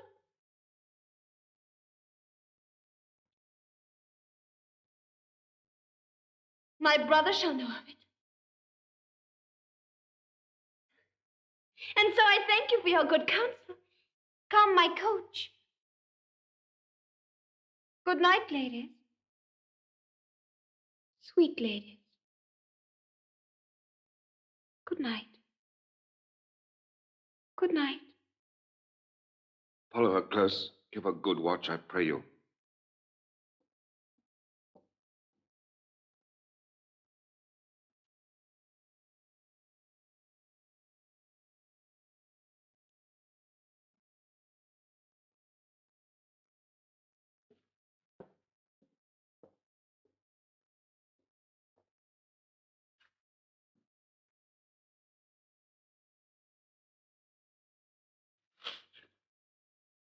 Oh, Gertrude, Gertrude. When sorrows come, they come not single spies, but in battalions. First, her father slain. Next, our son gone.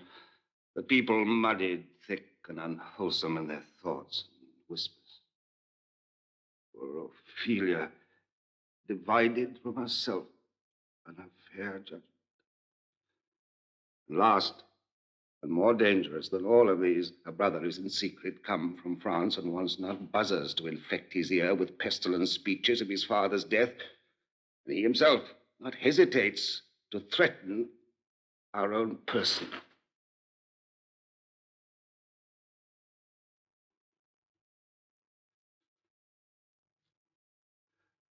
Oh, my dear Gertrude, this, like to a murdering piece, in many places gives me superfluous death.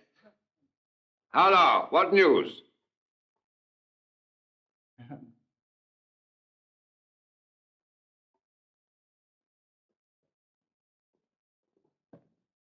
Letters, my lord, from Hamlet. From Hamlet?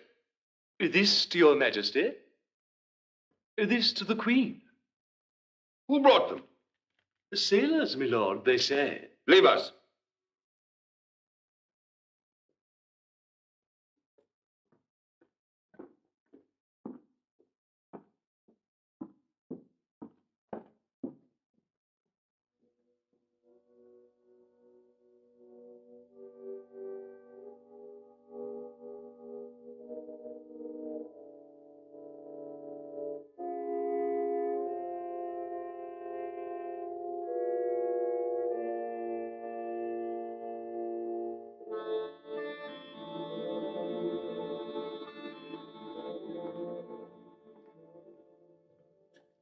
God bless you, sir.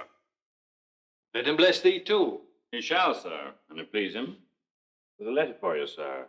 Comes from the ambassador that was bound for England. If her name be Horatio, as I am led to know it is.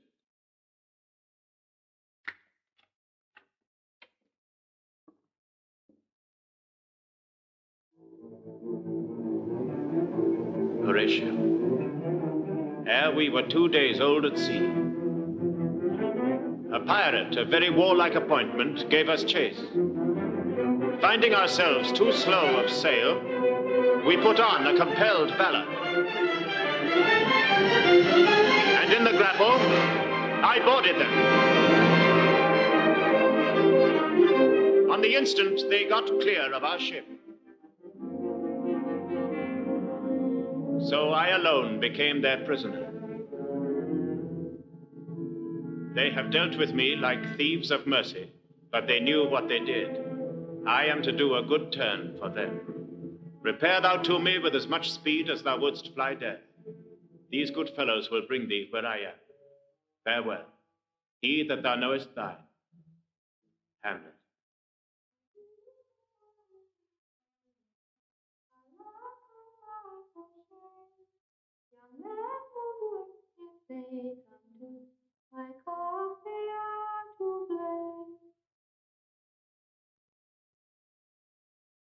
For she before you tumbled me, you promised me to wed. So would I have done my youngest. Come, that you may direct me to him from whom you brought this. Okay, I'll not be jumping wind. To hell, allegiance, vows to the blackest pit. I dare damnation. Only I'll be revenged most thrilling for my father. Publius, if you desire to know the certainty of your dear father's death, is it written in your revenge that swoop-stake you'll draw both friend and foe, winner and loser? None but his enemies. You know them, then. To his good friends, thus wide, I'll open my arms. Aye, now you speak like a good child and a true gentleman. That I am guiltless of your father's death, and am most sensibly in grief for it, it shall appear as clearly to your judgment as day doth to your eyes. You must sing. Oh, now what noise is this? Kind sister, sweet Ophelia. It is the false steward that stole his master's daughter. Oh, he dry up my brains. Oh, Rose of May. Oh, heavens, is possible a young maid's wit should be as mortal as an old man's life? By heaven, thy madness shall be paid by weight, till our scale turn the beam.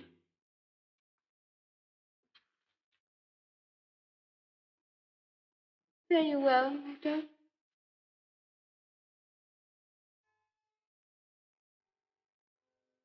There's rosemary.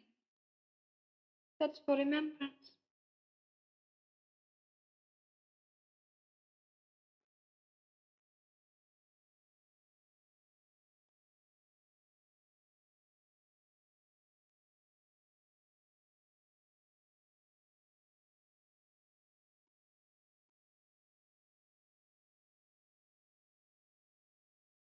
Pray you, love. Remember.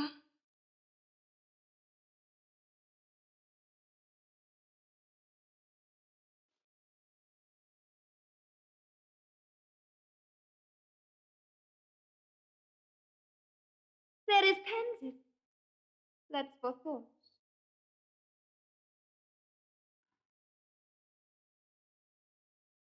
There's fennel for you and columbine.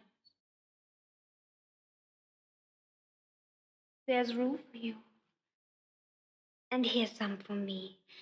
We may call it herbal grace or Sundays. Oh, you must wear your rue with a difference. There's a daisy.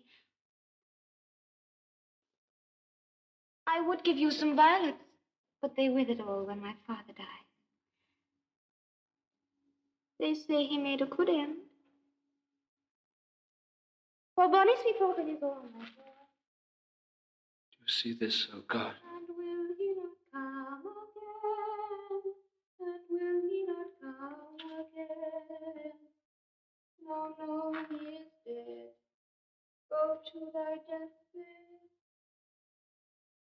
He never will come again.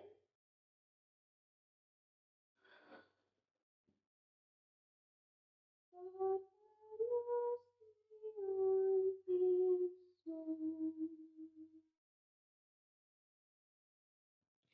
And of all Christian souls, I pray God.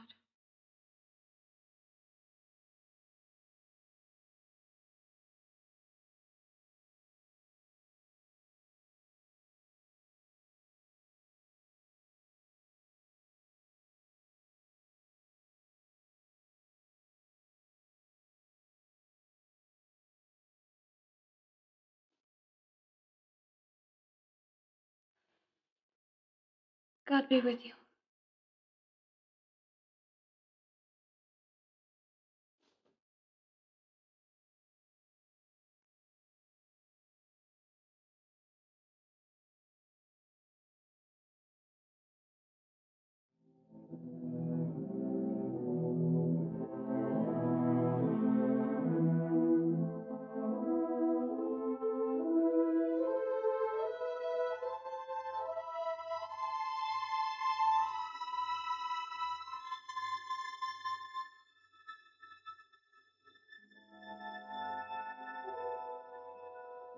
There is a willow grows aslant a brook that shows his hoar leaves in the glassy stream.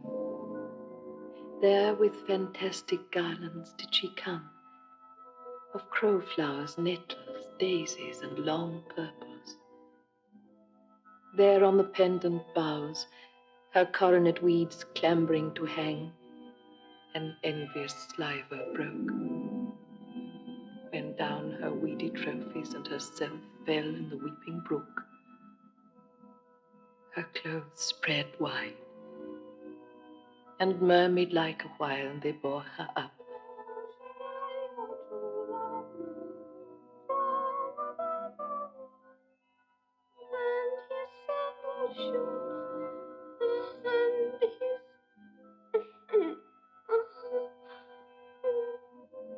But long it could not be, till that her garments, heavy with their drink, pulled the poor wretch from her melodious lay to muddy death. Alas, then she is drowned. Drowned. Drowned.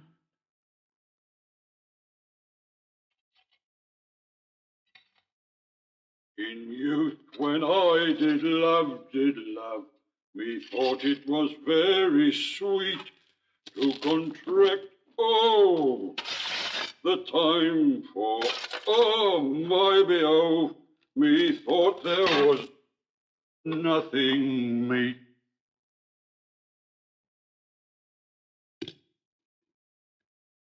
But age with his stealing steps hath clawed me in his clutch. Whose grave's this, sirrah? Mine, sir. I think it be thine indeed, for thou liest in it. You lie out on, sir, therefore it is not yours. For my part, I do not lie in, and yet it is mine. Thou dost lie in to be in, and say 'tis thine. 'Tis the dead, not the quick. Therefore thou liest. To the quick lie, sir, to away again from me to you. What man dost thou dig it for? For no man, sir. For what woman, then? For none neither. Who is to be buried in it? One that was a woman, sir, but rest her soul, she's dead.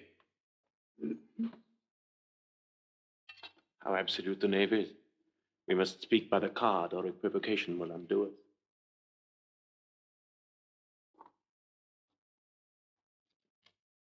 How long hast thou been grave maker? Of all the days in the year, I came to it that day that our last King Hamlet all came fought in brass. How long is that since? Cannot you tell that? Every fool can tell that. It was the very day that young Hamlet was born. He that is mad and sent into England. Aye, mad. Why was he sent into England? Why? Because he was mad. He shall recover his wits there. But if he do not, 'tis no great matter there. Why? Shall not be seen in him there. There the men are as mad as he. How came he mad? Very strangely, they say. How strangely? Faith, E'en by losing his wits. Upon what ground? Why, here in Denmark. How long will a man lie i' the earth ere he rots?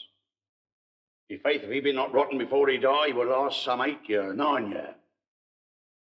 A tanner will last you 9 year. Why he more than another? Why, sir? His hide is so tan with his trade, it will keep out water a great while. And your water's a sore decayer of your horse and dead body. Here's a skull now. This skull hath lain in the earth 23 year. Whose was it? Horse and mad fellas it was. Who do you think it was? I don't know. A pestilence on him for a mad rogue. He poured a flagon of Rhenish on me head once. This same skull, sir, was Yorick's skull, the king's jester.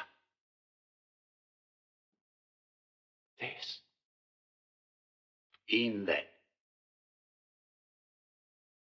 Let me see.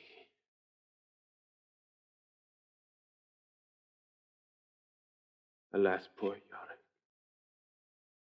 I knew him, Horatio. A fellow of infinite jest, of most excellent fancy. He hath borne me on his back 1,000 times.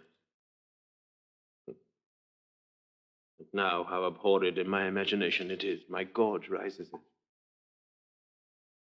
Here hung those lips that I have kissed I know not how oft. Where be your jibes now?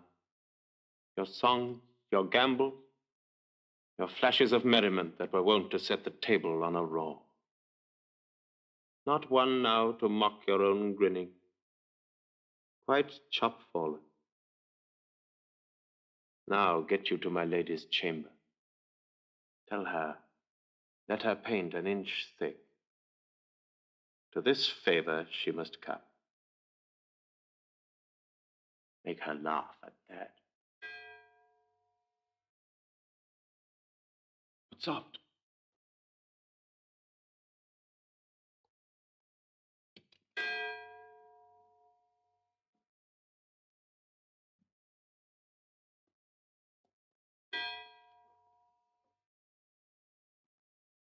The king, the queen, the courtiers. Who is this they follow? And with such meager rites? This doth betoken the corpse they follow did with desperate hand take its own life. Mark. What ceremony else? That is Laertes, a very noble youth. Mark. What ceremony else? Her obsequies have been as far enlarged as we have warranty. Her death was doubtful, and but that great command or sways the order, she should in ground unsanctified have lodged till the last trumpet. Must there no more be done? No more be done. We should profane the service of the dead to sing a requiem and such rest to her as to peace-parted souls.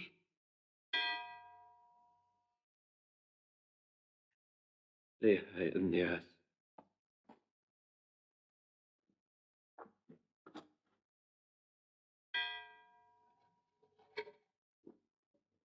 And from her fair and unpolluted flesh may violence spring. I tell thee, churlish priest, a ministering angel shall my sister be when thou liest howling. The fair Ophelia.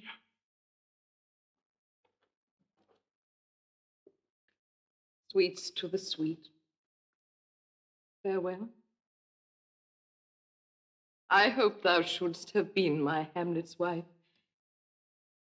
I thought thy bride bed to have decked, sweet maid, and not have strewed thy grave.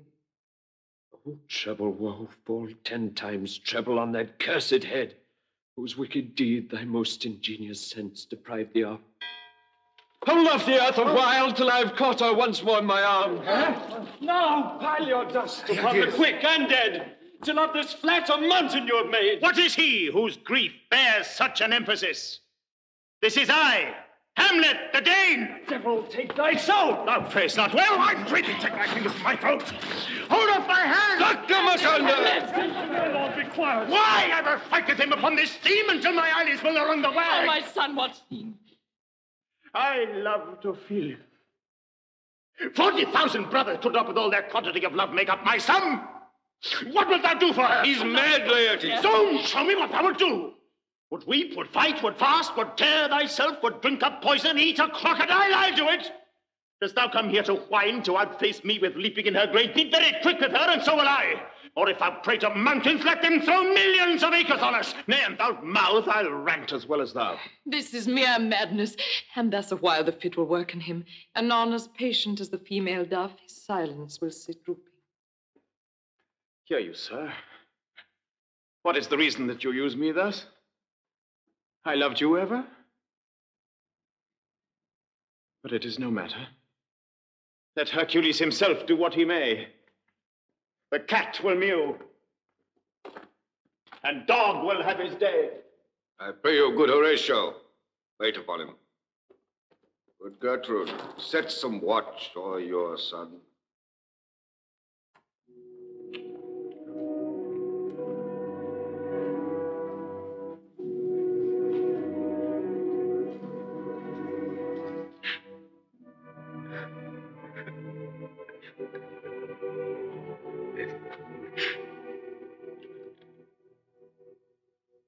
Laertes, I must commune with your grief, or you deny me right. And you must put me in your heart for friend. Where the offense is, let the great axe fall. It shall be so.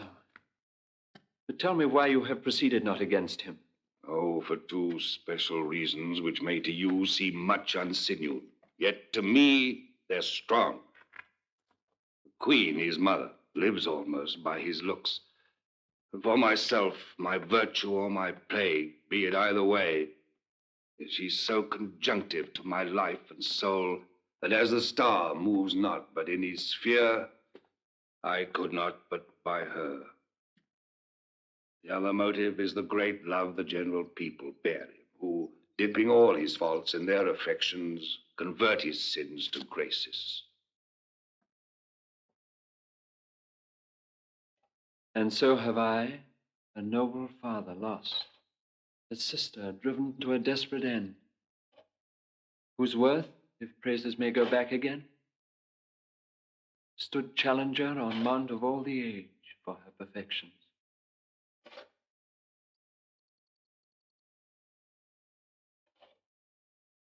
But my revenge will come. Break not your sleeps for that.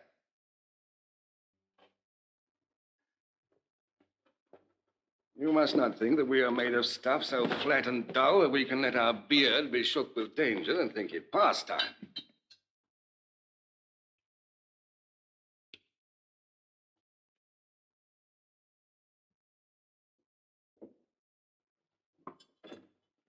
As he be now returned, I'll work him to an exploit now ripe in my device, under the which he shall not choose but fall. And for his death, no wind of blame shall breathe, and even his mother shall uncharge the practice and call it accident. My lord, I will be ruled more willingly if you devise it so that I might be the instrument. It falls right.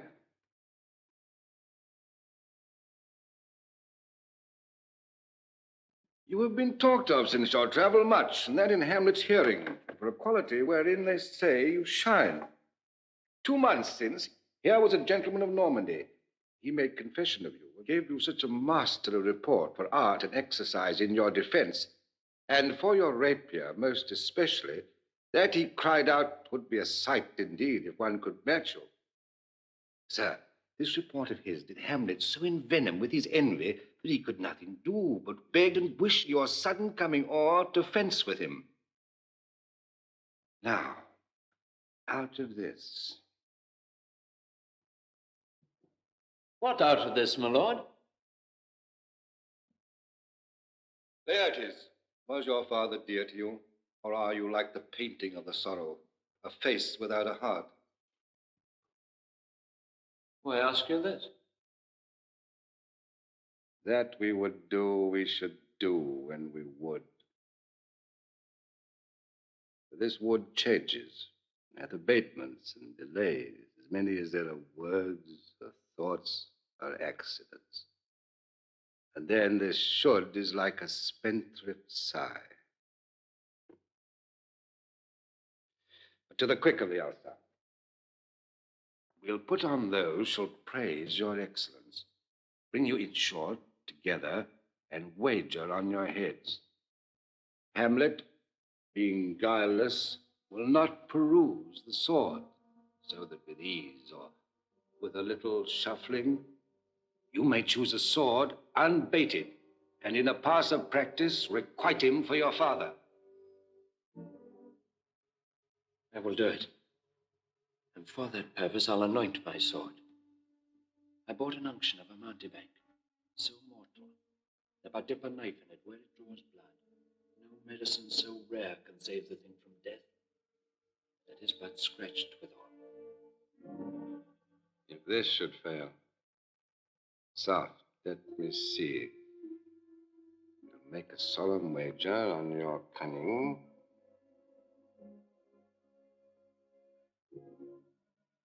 I have it. When in the action you are hot and dry, and that he calls for drink, I'll have prepared him a chalice for the nonce, whereon but sipping, if he perchance escape your venomed point, our purpose may hold there.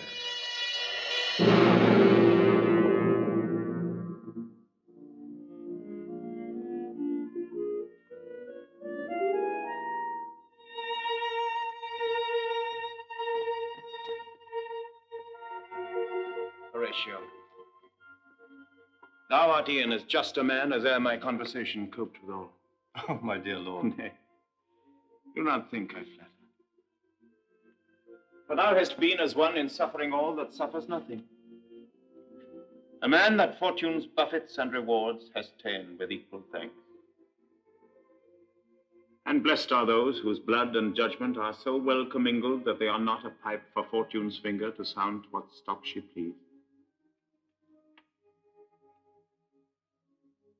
Give me that man that is not passion's slave, and I will wear him in my heart's core.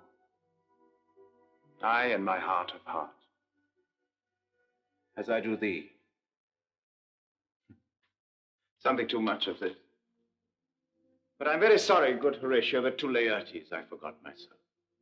For by the image of my cause I see the portraiture of his. I court his favors. But sure the bravery of his grief did put me into a towering passion. Peace, who comes here? Ah, your lordship is right welcome back to Denmark. I humbly thank you, sir. Dost know this waterfly? No, my good lord. Thy state is the more gracious. Sweet lord, if your lordship were at leisure, I should impart a thing to you from his majesty. We shall receive it, sir, with all diligence of spirit. Put your bonnet to its right use, 'tis for the head. I thank your lordship, 'tis very hot. No, believe me, it is very cold. The wind is northerly. It is indifferent cold, my lord, indeed. And yet methinks 'tis very sultry and hot for my complexion. Exceedingly, my lord, it's very sultry, as 'twere. I cannot tell how. But, my lord, his majesty bade me signify to you that he has laid a great wager on your head. Sir, and this is the matter. I beseech you, remember. Oh, nay, good my lord, for mine ease in good faith. Sir, here is newly come to court Laertes, who will believe me an absolute gentleman, full of the most excellent differences, of very soft society and great showing. Indeed, to speak feelingly of him, here's the card or calendar of gentry. Concernancy, sir. Why do we wrap the gentleman in our more rarer bread? Sir? Is it not possible to understand in another tongue? You'll do better, sir, really. What imports the nomination of this gentleman? Of Laertes? Of him, sir. I know you are not ignorant of what excellence Laertes is. I mean, sir, for his weapon. What is his weapon? Rapier and dagger. That's two of his weapons, but what? The king, sir, hath wagered with him 6 Barbary horses, against the which he has impawned, as I take it, 6 French rapiers and poniards, with their assigns as girdle, hanger, and so. 3 of the carriages, of faith, are very dear to fancy, very responsive to the hilts, most delicate carriages, and of very liberal design. What call you the carriages? Carriages, sir, are the hangars. The phrase would be more germane to the matter if we could carry a cannon by our sides. That would, it might be hangers till then, but The king, sir, hath laid out that in a dozen passes between yourself and him, he shall not exceed you 3 hits. He hath laid down 12 for 9. And it would come to immediate trial if your lordship would vouchsafe the answer. How if I answer no? I mean, my lord, the opposition of your person in trial.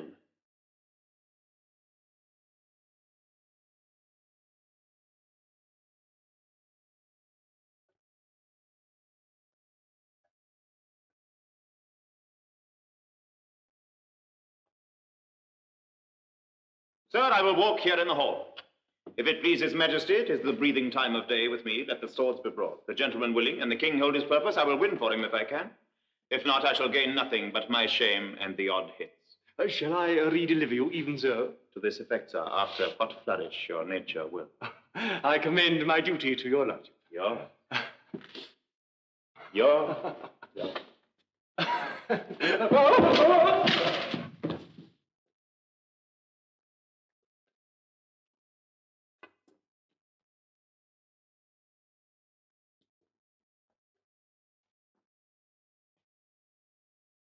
You will lose this wager, my lord.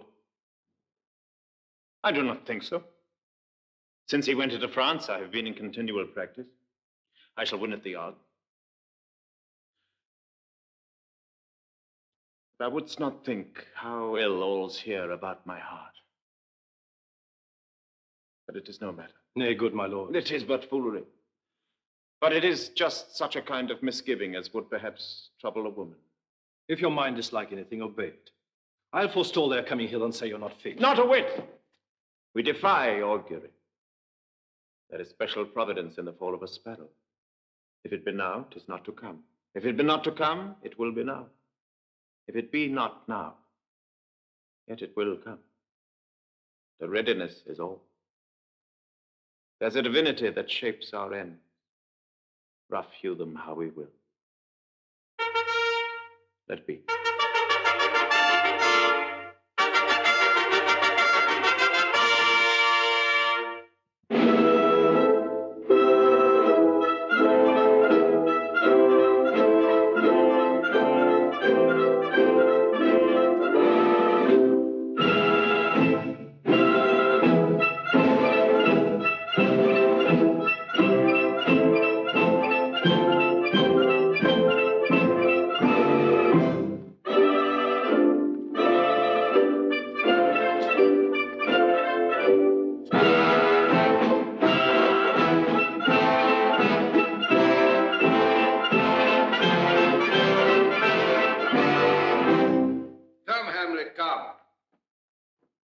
Take this hand from me.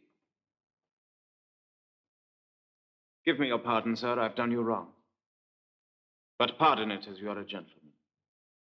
This presence knows, and you must needs have heard, how I am punished with a sore distraction. What I have done that might your nature, honor, and exception roughly awake, I here proclaim was madness. Was't Hamlet wronged Laertes? Never Hamlet. If Hamlet from himself be ta'en away, and when he's not himself does wrong Laertes, then Hamlet does it not. Hamlet denies it. Who does it then? His madness. If it be so, Hamlet is of the faction that is wronged. His madness is poor Hamlet's enemy. Sir, in this audience, let my disclaiming from a purposed evil free me so far in your most generous thoughts that I have shot my arrow o'er the house and hurt my brother.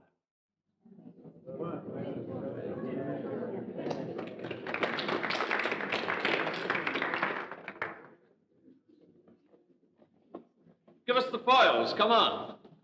I'll be your foil, Laertes. In my ignorance, your skills shall, like a star in the darkest night, shine fiery indeed. You mock me, sir. No, by his hand. Give them the foils, young Osric. Cousin Hamlet, you know the wager. Very well, my lord. Your grace has laid the odds on the weaker side. I do not fear it. I've seen you both. Since he is better, we have therefore odds. This is too heavy. Let me see another.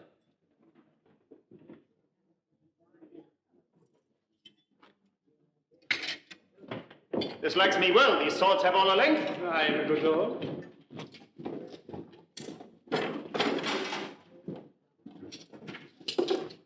Set me the stoops of wine upon that table.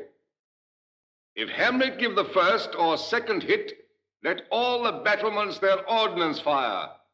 the king shall drink to Hamlet's better breath, and in the cup a jewel shall he throw, richer than that which 4 successive kings in Denmark's crown have worn.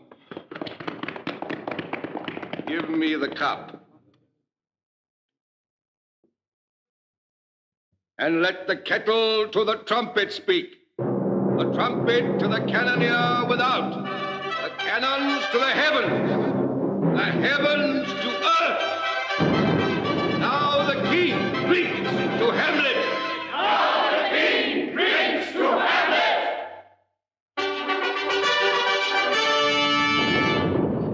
Come, begin. And you, the judges, bear a wary eye. Come on, sir. Come, my lord.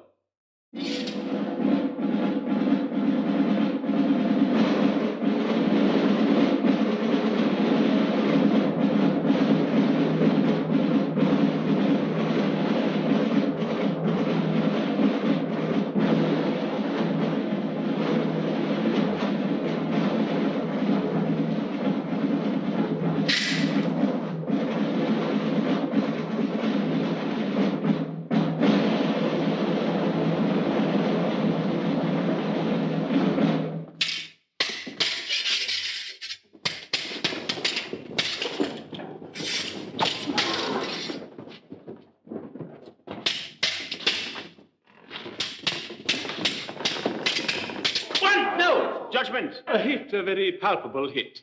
Well, again. Stay.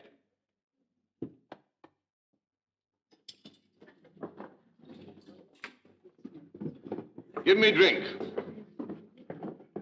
Hamlet, this pearl is thine. Here's to thy health.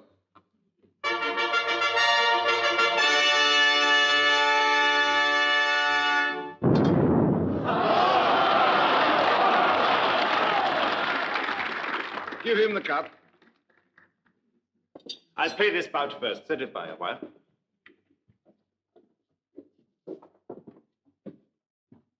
Come.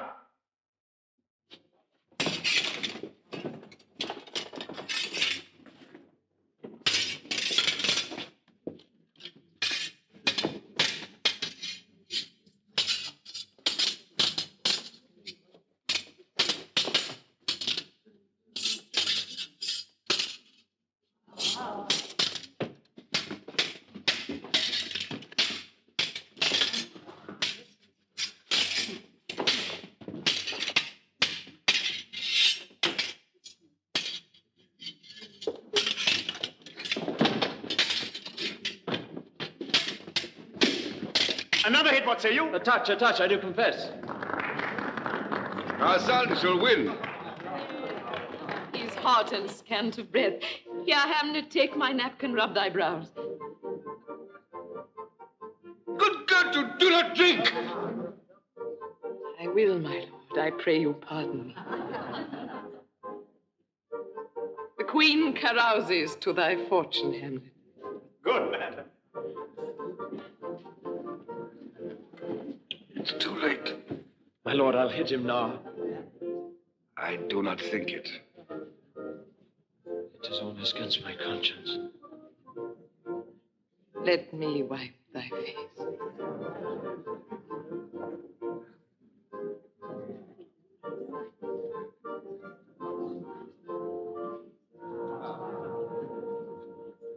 Come for the third, Laertes. You do but dally. I pray you pass with your best violence. I'm afeard you make a wanton of me. There you, sir. Come on.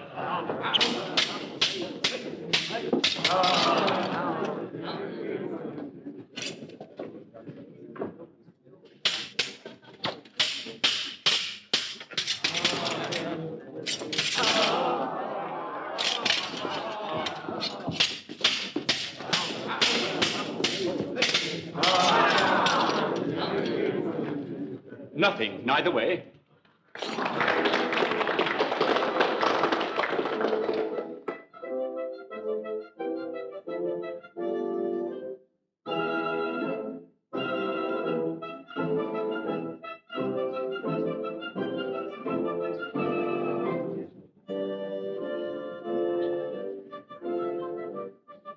Have a to now?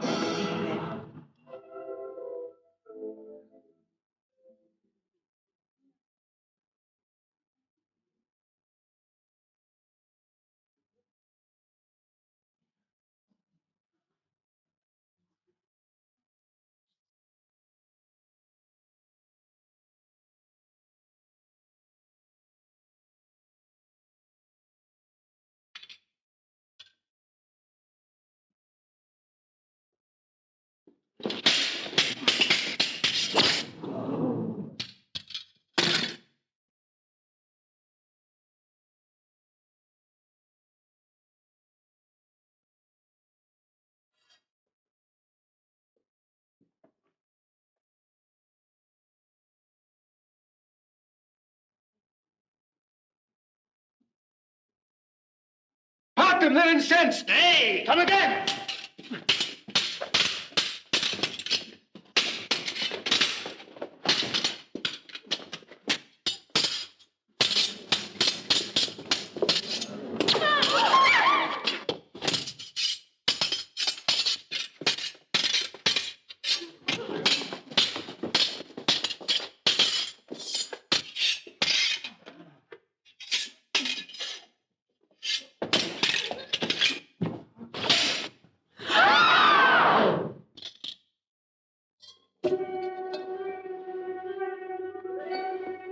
How is Leotis?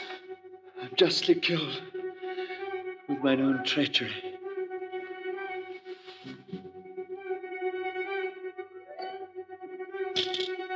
How is it, my lord? How does the Queen? He swoons to see them bleed. No. No. The drink. The drink. Oh, my dear Hamlet.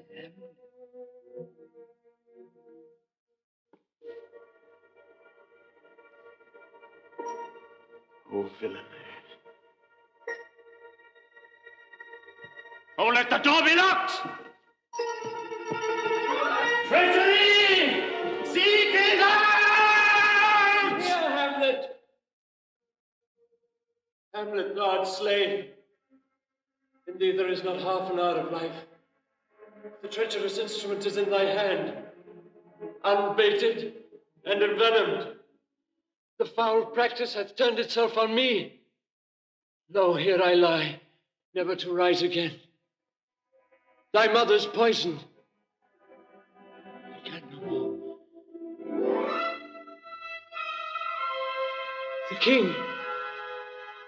The king's to blame. The point envenomed, too. Then venom to thy work!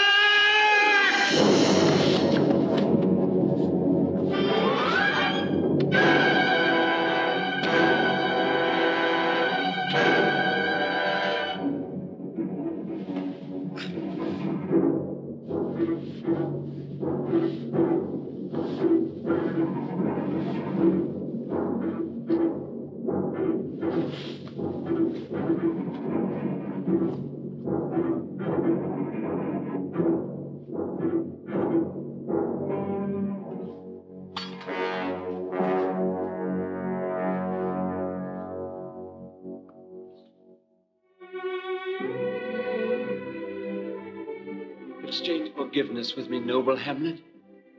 Mine and my father's death come not upon thee, nor thine on me. Heaven make thee free of it. I follow thee.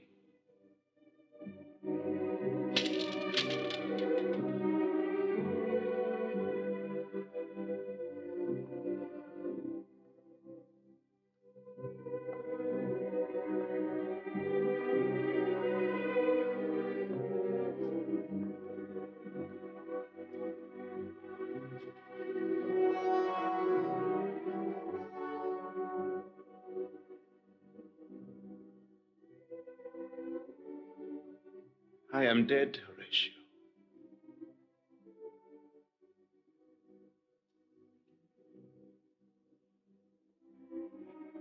Wretched Queen, adieu.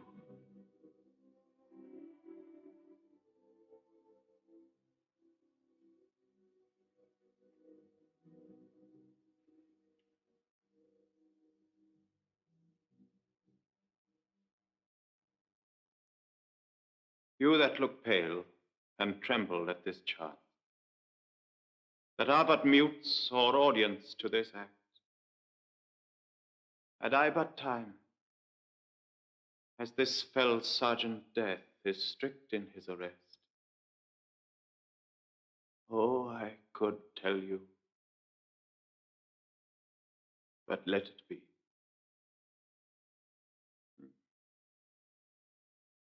I die, Horatio.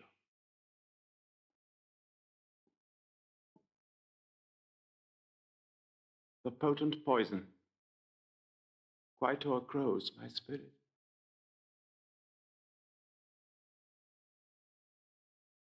If thou didst ever hold me in thy heart,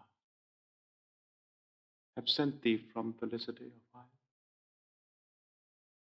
and in this harsh world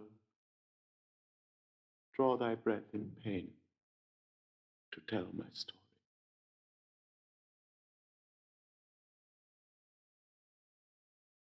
The rest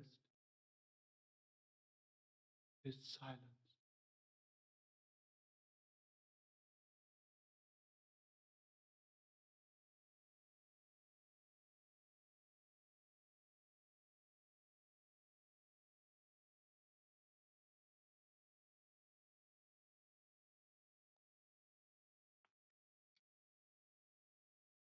Let 4 captains bear Hamlet like a soldier to the stage. For he was likely, had he been put on, to have proved most royal. And for his passage, the soldier's music and the rites of war speak loudly for him. Go, bid the soldiers shoot.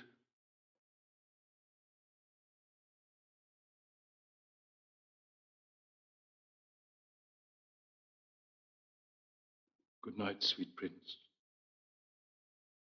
and flights of angels sing thee to thy rest.